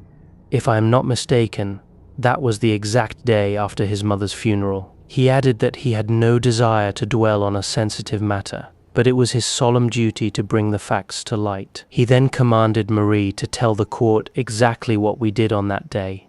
Marie tried to refuse, but under the prosecutor's intense pressure, she finally recounted the details. We went for a swim in the sea. Then we went to the cinema, and later she came back to my place. The prosecutor stated that he had checked the theater listings for that specific date. He looked at Marie and said, "Tell the jury what film was playing that night." In a quiet, direct voice, she answered, "It was a comedy film starring Fernandel." An absolute heavy silence descended upon the courtroom. The prosecutor rose to his full height, his face fixed in a grim, deeply emotional expression. He pointed a dramatic finger directly at me and spoke slowly, ensuring every word resonated clearly. "Gentlemen of the jury, the very day after his mother's death, this man was swimming in the ocean, embarking on an affair with a woman, and laughing at a comedy film. I have absolutely nothing more to add." The courtroom remained dead silent. Suddenly, Marie broke down into loud, hysterical sobs. She screamed at the court, "No, it wasn't like that. You're twisting everything and forcing me to say things the wrong way. I know him. He hasn't done anything wrong." The judge made a swift gesture, and the usher escorted a weeping Marie out of the room. The trial moved on. When Masson's testimony came, nobody paid any real attention. He simply stated, "If you ask me, he is an honest man, and I'll go a step further and say he's a good man." But his words fell on deaf ears.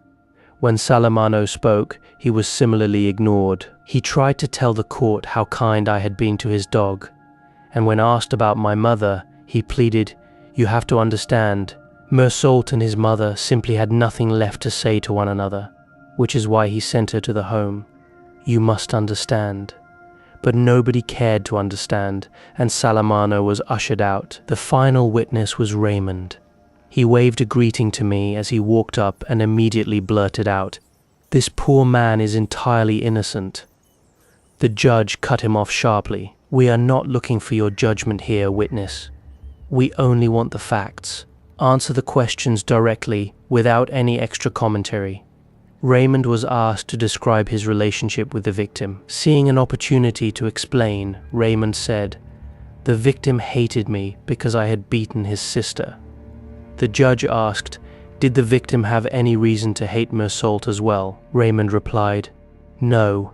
Meursault's presence on the beach that day was pure coincidence, a complete chance encounter."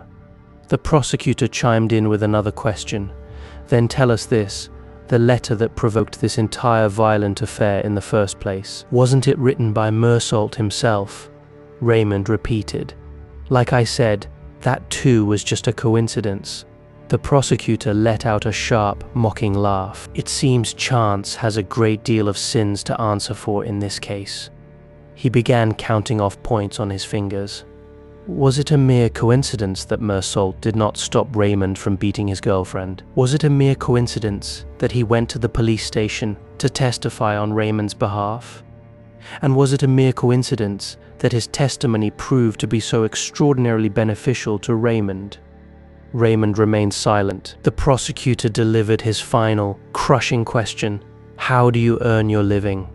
Raymond answered, "I am a warehouse guard."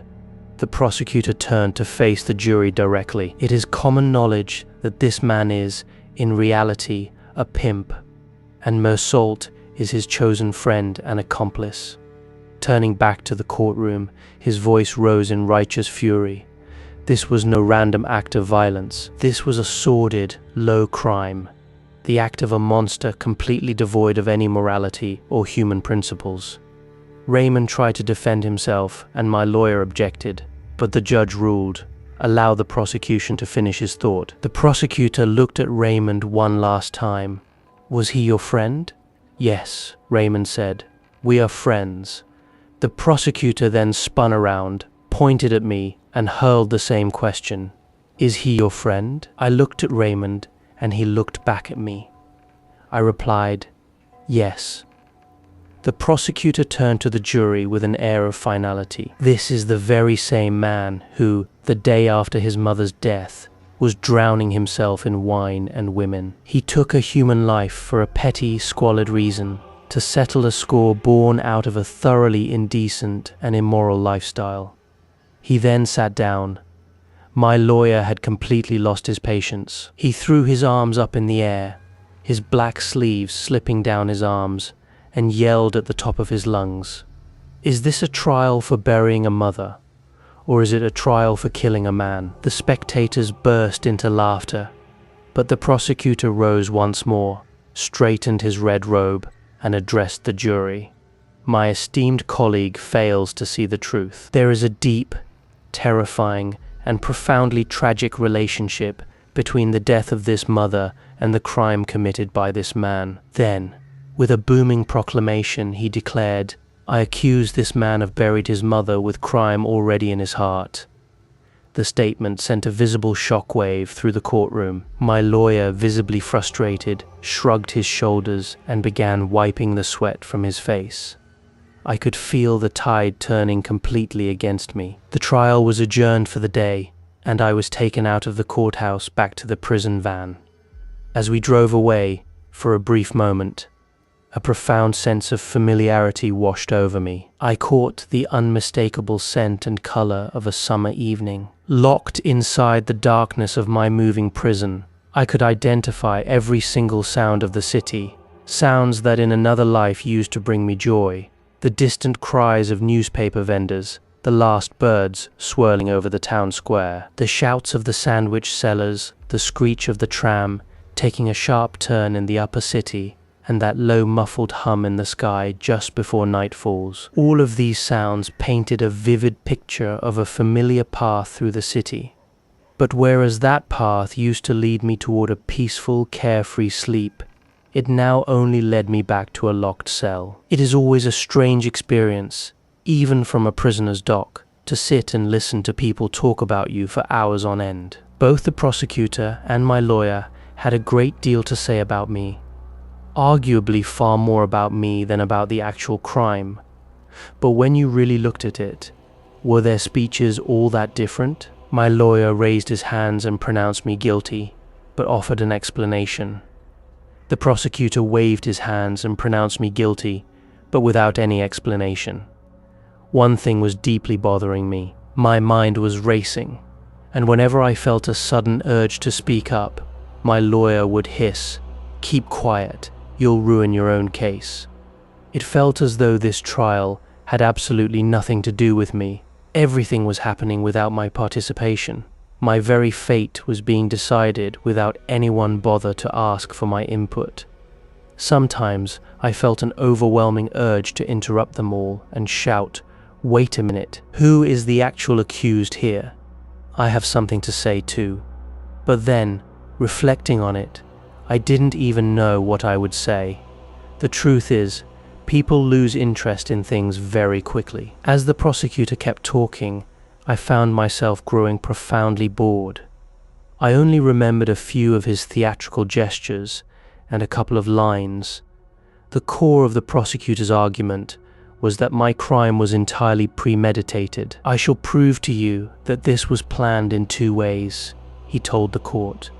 "First, through the glaring facts of the case, and second, through the dark, unfeeling psychology of this man." He reminded the court that I had shown no grief at my mother's funeral, that I didn't even remember her age. He pointed out that the very next day I went swimming with a girl, watched a comedy movie, and brought her back to my room. It took me a moment to realize that when he used the phrase "his mistress," he was referring to Marie. Then he moved to the business with Raymond. The way he connected the dots possessed a terrifying consistency. He argued that I had written the letter to trap Raymond's ex-girlfriend, that I had actively aided in a conspiracy to abuse her, and that I had deliberately provoked Raymond's enemies on the beach. He noted that after Raymond was wounded, I took his gun, went back to the spring alone, with the express intent to use it, and shot the Arab. Then, to ensure the job was done, I waited calmly and fired 4 more bullets into a motionless body, entirely cold-blooded, without a single trace of panic. He turned to the jury. "And there, gentlemen of the jury, lies the absolute truth. This man did not commit a random murder. This was a calculated, fully conscious, and meticulously planned execution. This is an intelligent man. You have heard him testify. He knows exactly how to answer, He understands the weight of words.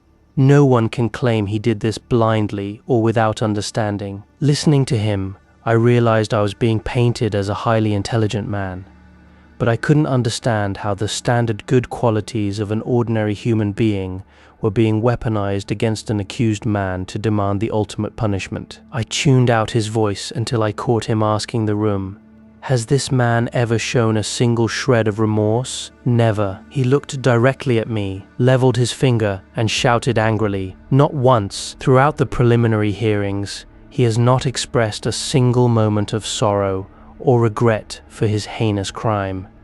I couldn't understand why he was so furious with me. I had to admit to myself that what he was saying was technically true.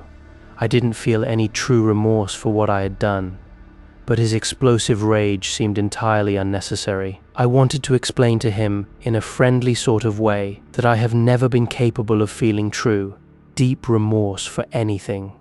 My mind is always entirely fixed on whatever is coming next, either today or tomorrow. But in the position I was in, I had no right to play the philosopher.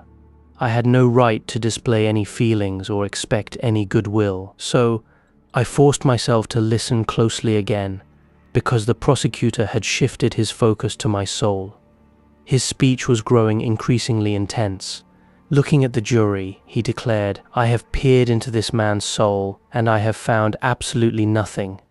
There is not a single human virtue within him, no morality, no principles, no remorse." He argued that while the lack of a soul might not be my fault entirely, since a man cannot give himself what he doesn't possess, justice has a higher responsibility to protect society. He warned, "An empty heart is like a bottomless abyss, a dark pit that threatens to swallow the very fabric of civilized society."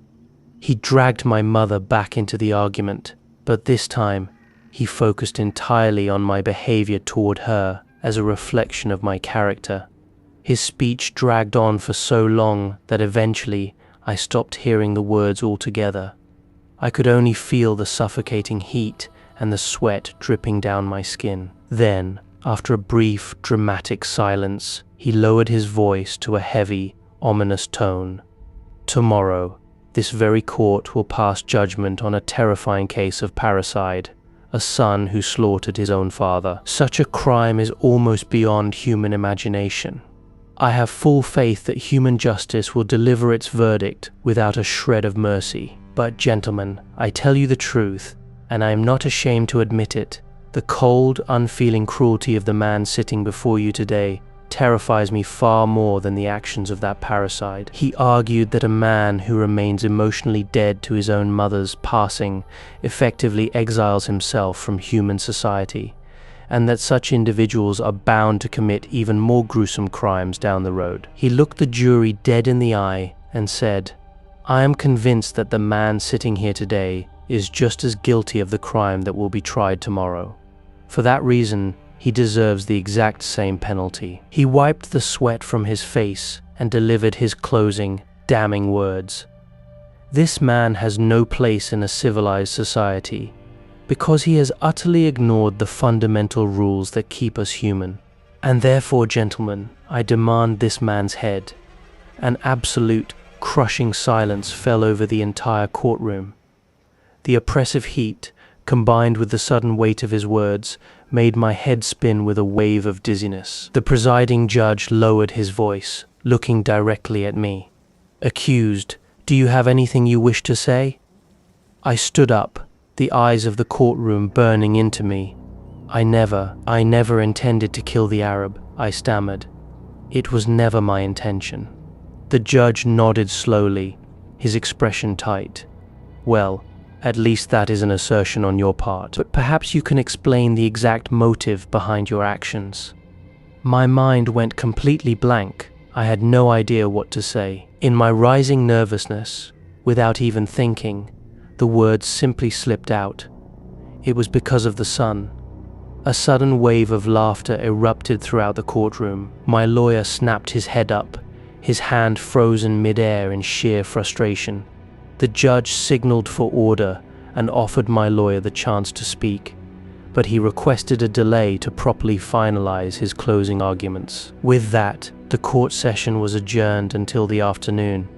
When we returned, the courtroom felt even hotter, the air thicker and harder to breathe.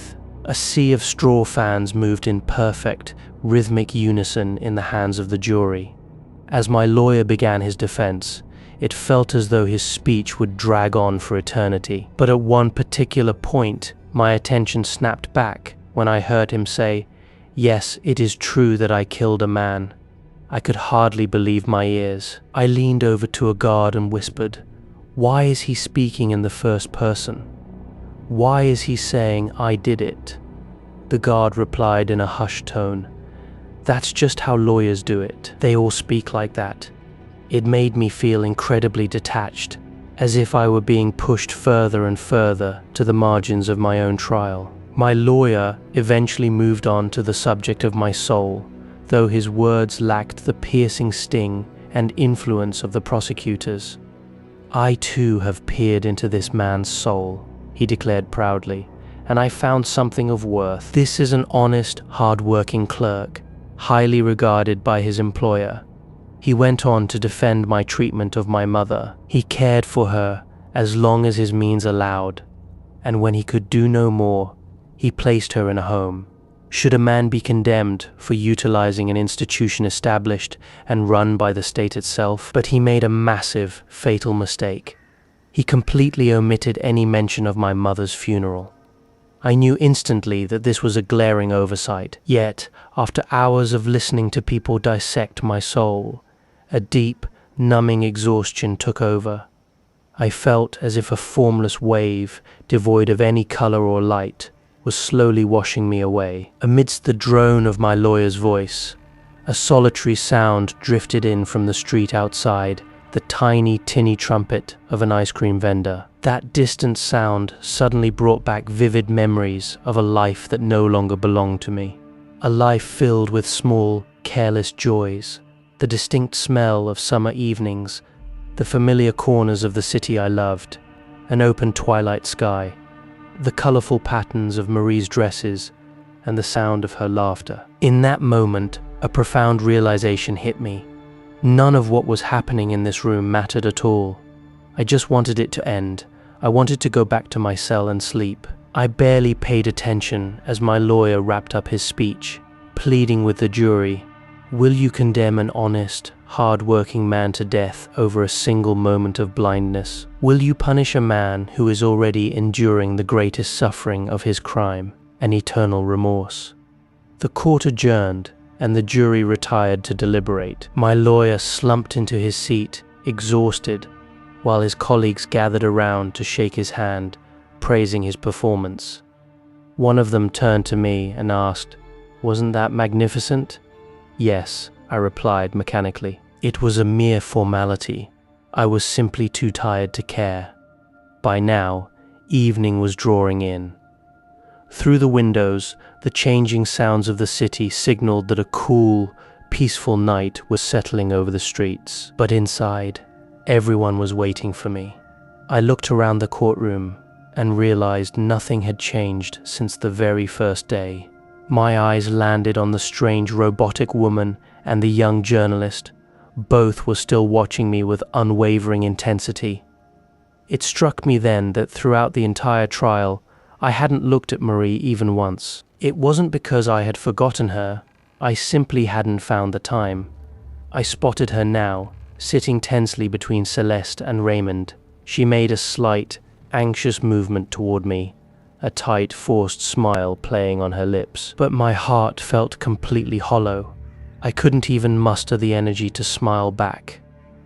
The judges returned to their bench, and the foreman read out the jury's verdicts in sequence: guilty of murder, premeditated, no mitigating circumstances. I was briefly led away to a small holding room.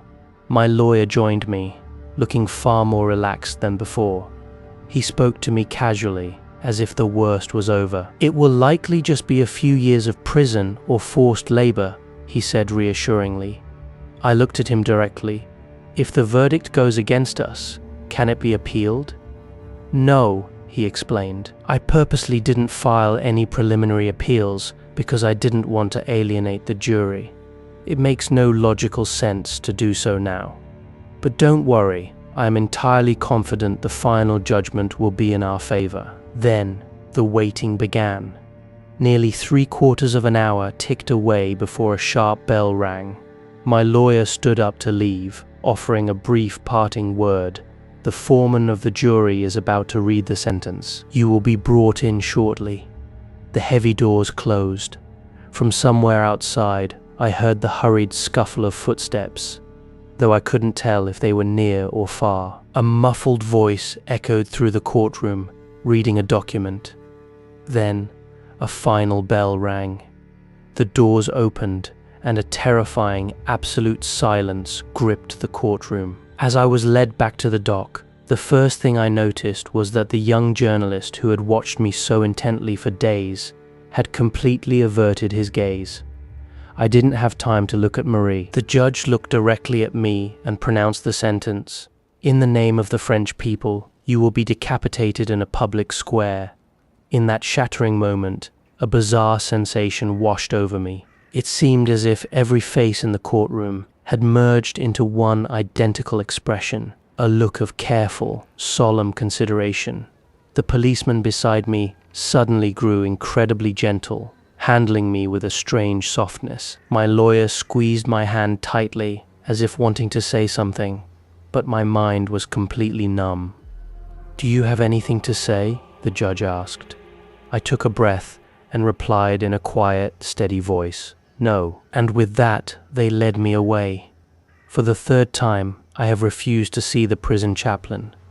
I have absolutely nothing to say to him, and besides, I will be meeting his employer soon enough anyway. Right now my mind is consumed by only one thought. Is there any way to escape this machinery of justice? They have moved me to a new cell. Lying here, if I tilt my head back against the rest, the only thing visible is a narrow strip of sky.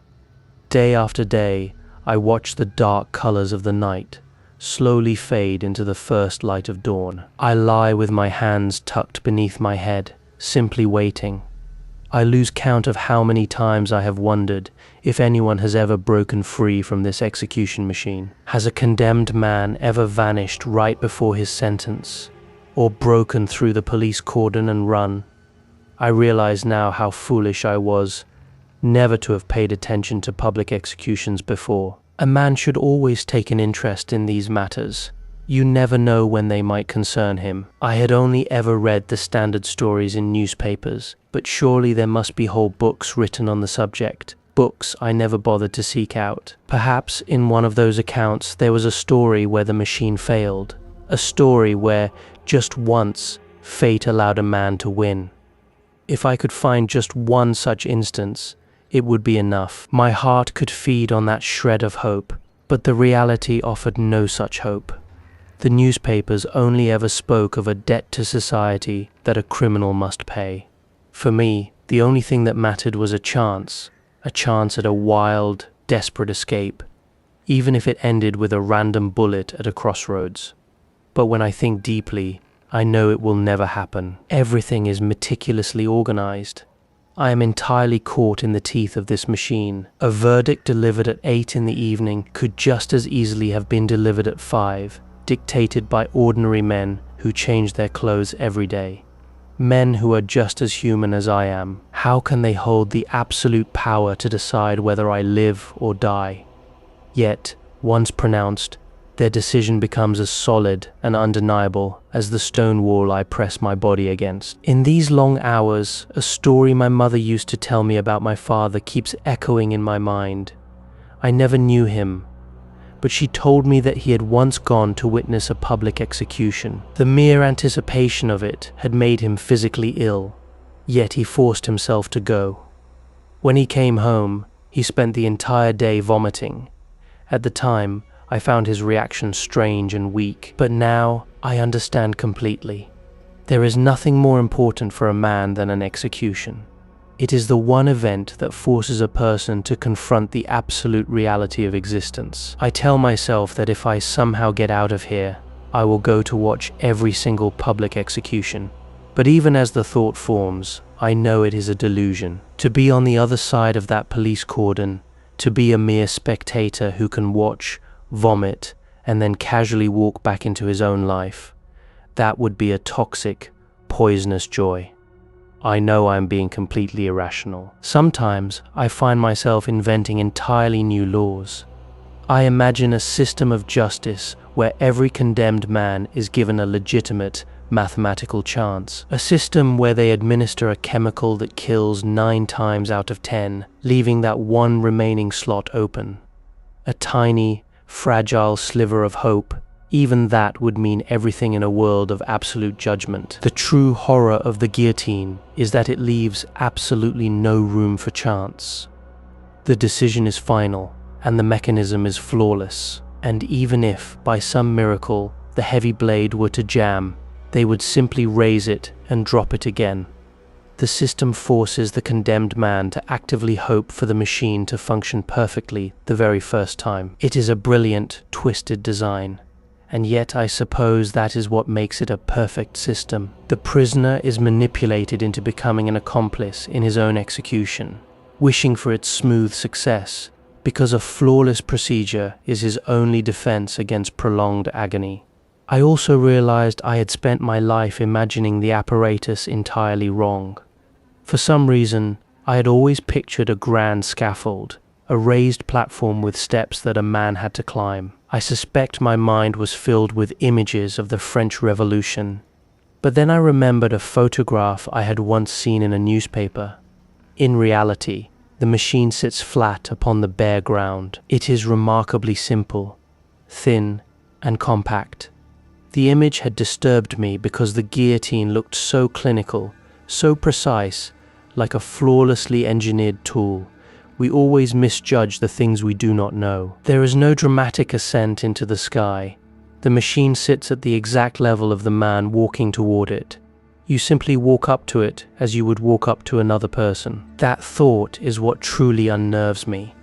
A raised stage offers a sense of departure, but this grounded machine strips away all dignity, making death quiet, hidden, and terrifyingly precise. 2 things now dominate my thoughts: the coming of the dawn and the decision regarding my appeal. I try desperately to force my mind away from them. I lie still, staring up at the sky, watching for the subtle shifts in color. When the darkness begins to take on a faint green tinge, I know that evening has arrived. But no matter how hard I try to distract myself, the reality remains. One day, the dawn will bring either my executioners or the news of my appeal. I know they always arrive in the dark hours just before dawn. Because of that, I spend my nights completely awake, refusing to sleep. I despise surprises. If something is going to happen to me, I intend to be fully conscious when it does. I allow myself to sleep a little during the bright hours of the day, but as night falls, my eyes remain wide open, watching for the very first ray of light. The hours after midnight are always the most excruciating. Every muscle in my body tenses as I listen for the approach of footsteps. My ears have grown hypersensitive, picking up microscopic sounds I never knew existed. Yet, in a way, I suppose I have been incredibly lucky, because I have never heard the sound of footsteps outside my door in the dead of night. My mother used to say that you can find a shred of happiness in almost any situation, and she was right. If I were to hear the distinct sound of boots approaching my cell in the dark, my heart would likely burst from the sheer terror of it. I would find myself clawing at the door, or holding my breath in a panic. But when the night passes, and the sky turns bright without a sound, it means one beautiful thing. I have been granted another full day of life. During those days, my mind plays out every scenario regarding my appeal. I force myself to look at the absolute worst-case scenario. The appeal is rejected. Very well, I tell myself. Then I must die. I try to reason through it. Everyone has to die eventually, whether at 30 or at 70. What does it matter? The world will keep spinning, and thousands of generations will continue to live without me. Whether a man dies today or 20 years from now, the end result is exactly the same. Yet, whenever I imagine being granted another 20 years of life, a sudden, sharp pang of dread hits my chest. I have to actively check myself and think, even if I get those 20 years, it will still end the exact same way. Since everyone is mortal, the when and the how lose all meaning. Therefore, I must learn to calmly accept the rejection of my appeal. Only after I have fully digested that dark outcome do I allow myself to contemplate the alternative. What if I am pardoned? The moment that thought enters my head, a rush of hot blood surges through my veins. A wild, desperate joy fills my eyes, and my heart begins to race. I have to fight to calm my emotions, forcing myself to be rational once more. If I can successfully balance these two thoughts, absolute acceptance of death and the wild hope of a pardon, I can buy myself an hour of profound, quiet peace. And in this cell, even an hour of peace feels like a monumental achievement. It was during one of these moments that I refused to see the chaplain yet again. I lay on my back, watching the golden light in the sky fade into twilight. My appeal had been officially rejected, but I could still feel the steady, calm pulse of life in my veins. I had no need for a priest. For the first time in weeks, my thoughts drifted back to Marie. She had stopped writing to me, and since her letters ceased, the days had grown unbearably long. That evening, I found myself wondering about her silence. Perhaps she had simply grown tired of being tied to a condemned criminal. Or perhaps she was sick. Or perhaps she was already dead. These things happen all the time in the world outside. After all, locked away in this cell, how could I ever know? It was over. Our bodies were now entirely drifting apart, and there was absolutely nothing left between us to remind me that we had ever been connected. To be quite honest, it didn't make a difference to me anymore. Whether she lived or died ceased to have any meaning. Right at that moment, the chaplain walked into my cell. The moment I saw him, a slight shiver ran through my body. He noticed it immediately and said softly, "There is no need to be frightened." I told him that this wasn't his usual time for a visit. He replied that it was merely a friendly visit, one that had absolutely nothing to do with the fate of my appeal. He sat down on the edge of my cot and gestured for me to sit beside him. I refused. Yet, there was an unmistakable tenderness in his demeanor. He sat in silence for a long time, his long, thin hands, resembling two clever, quiet animals, slowly rubbing against one another. Then, suddenly, he raised his head and looked me straight in the eyes. "Why do you keep refusing to see me?" he asked. I answered flatly, "Because I do not believe in God." He pressed further, "Are you absolutely sure of that?" I told him I had no reason to spend time questioning it, because the entire concept simply didn't matter to me. He leaned forward slightly, murmuring as if talking to himself. Sometimes, we convince ourselves that we are absolutely certain of something, when in reality, we are not. I offered no reply. He asked, "What do you think about that?" "It might be possible," I said, "but the one thing I am certain of is that it is completely useless to waste time thinking about things that do not interest me." He looked at me with a pained expression. "Are you saying all this out of a sense of extreme despair?" "No," I replied. "It is just a plain fact." "Then God can help you," the chaplain insisted. "I have stood by every man who has ever occupied this cell, and in their final hours, every single one of them turned their hearts toward God. I countered. That was their right. Perhaps they had the time to spare. I do not." The chaplain grew visibly annoyed, but he quickly adjusted his robes, forcing himself to regain his composure. "My friend," he said, "I am not speaking to you merely because you have been condemned to death. I am speaking to you because we are all, every single one of us, condemned to die one day." I cut him off immediately. "That is not the same thing at all. And besides, that thought brings me absolutely no consolation. But if you do not die today, you will die tomorrow, or perhaps the day after," he argued. The same terrifying question will still stand before you. How will you face that fear when the moment comes? Exactly the same way I am facing it right now, I said coldly. He stared directly into my eyes. I knew this game well. I had played it countless times with Emmanuel and Celeste. Usually people are the first to look away, but the chaplain knew the game just as well. His gaze didn't waver for a second, and his voice remained perfectly steady as he asked, "Do you truly possess no hope at all? Do you honestly believe that when you die, you just cease to exist and absolutely nothing remains?" "Yes," I replied. He bowed his head and sank back onto the cot. "I feel deeply sorry for you," he whispered. "I believe this is far too heavy a burden for any human soul to bear."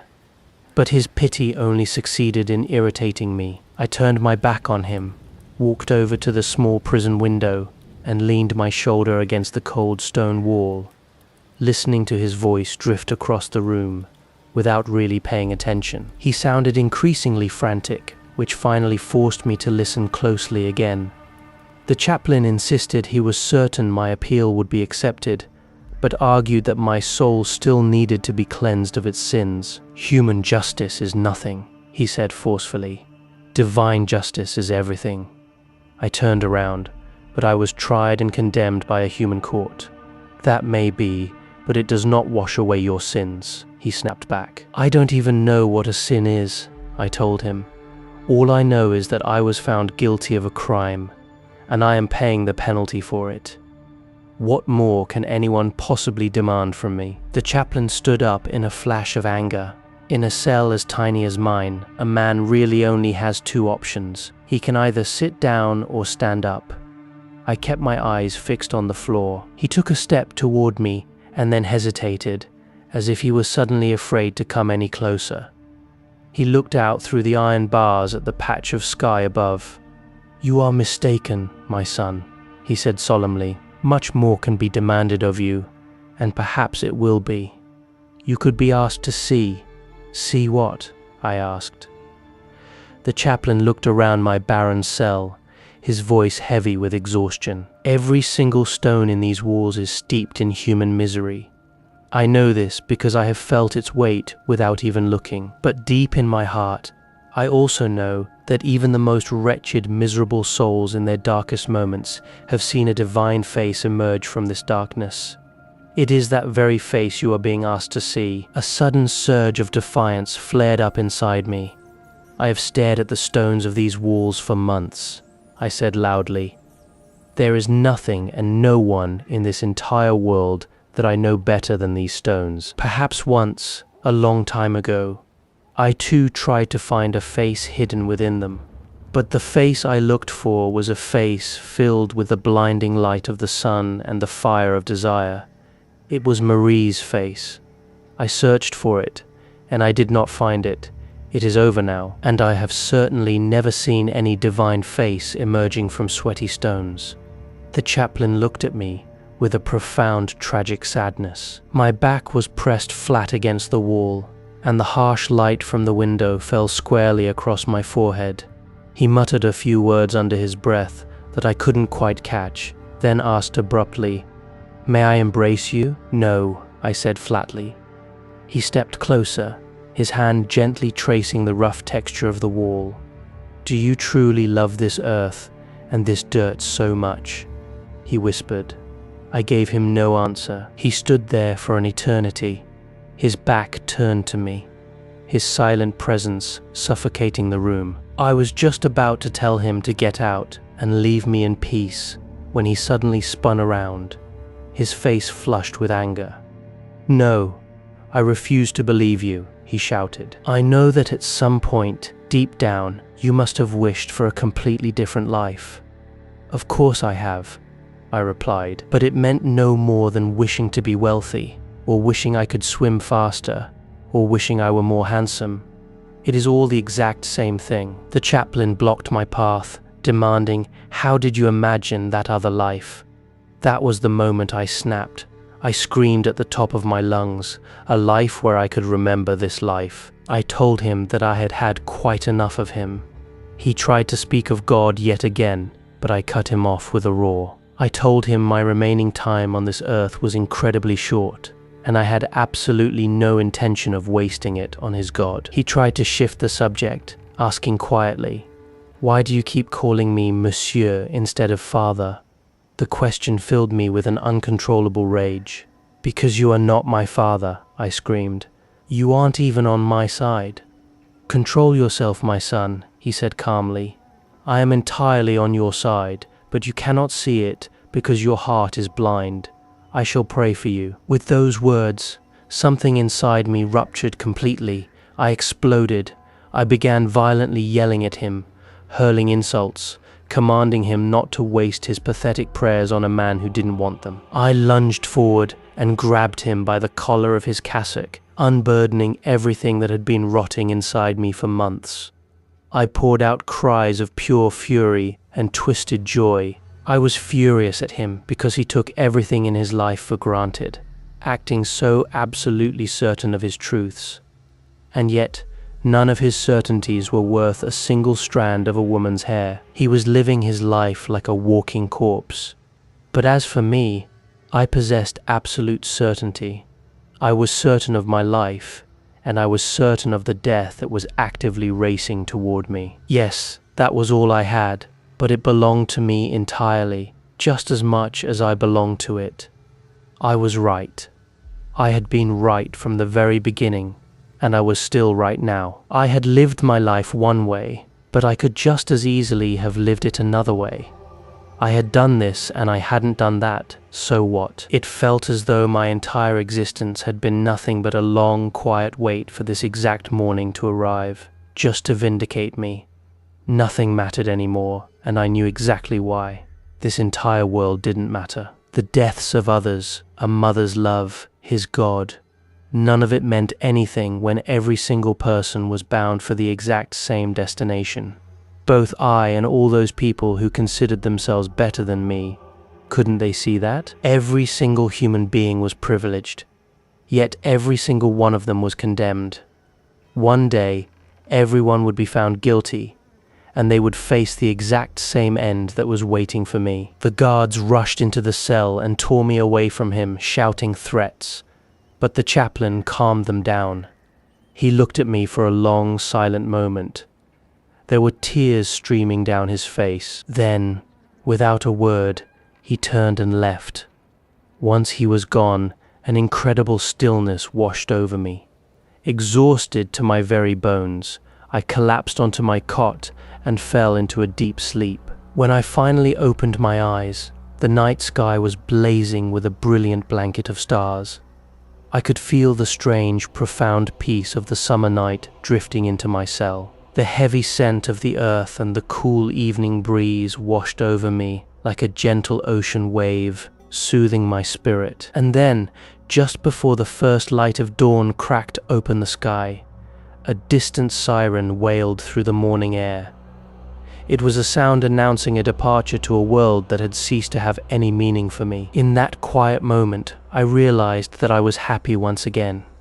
I opened myself up to the gentle indifference of the universe, finding it so remarkably like myself. If there was anything left for me to hope for, it was only this, that on the day of my execution, a massive crowd would gather at the public square, and that they would greet me with howling cries of pure hatred. Thanks for listening. My name is Janice. We will meet in next episode. Till that, have a great day.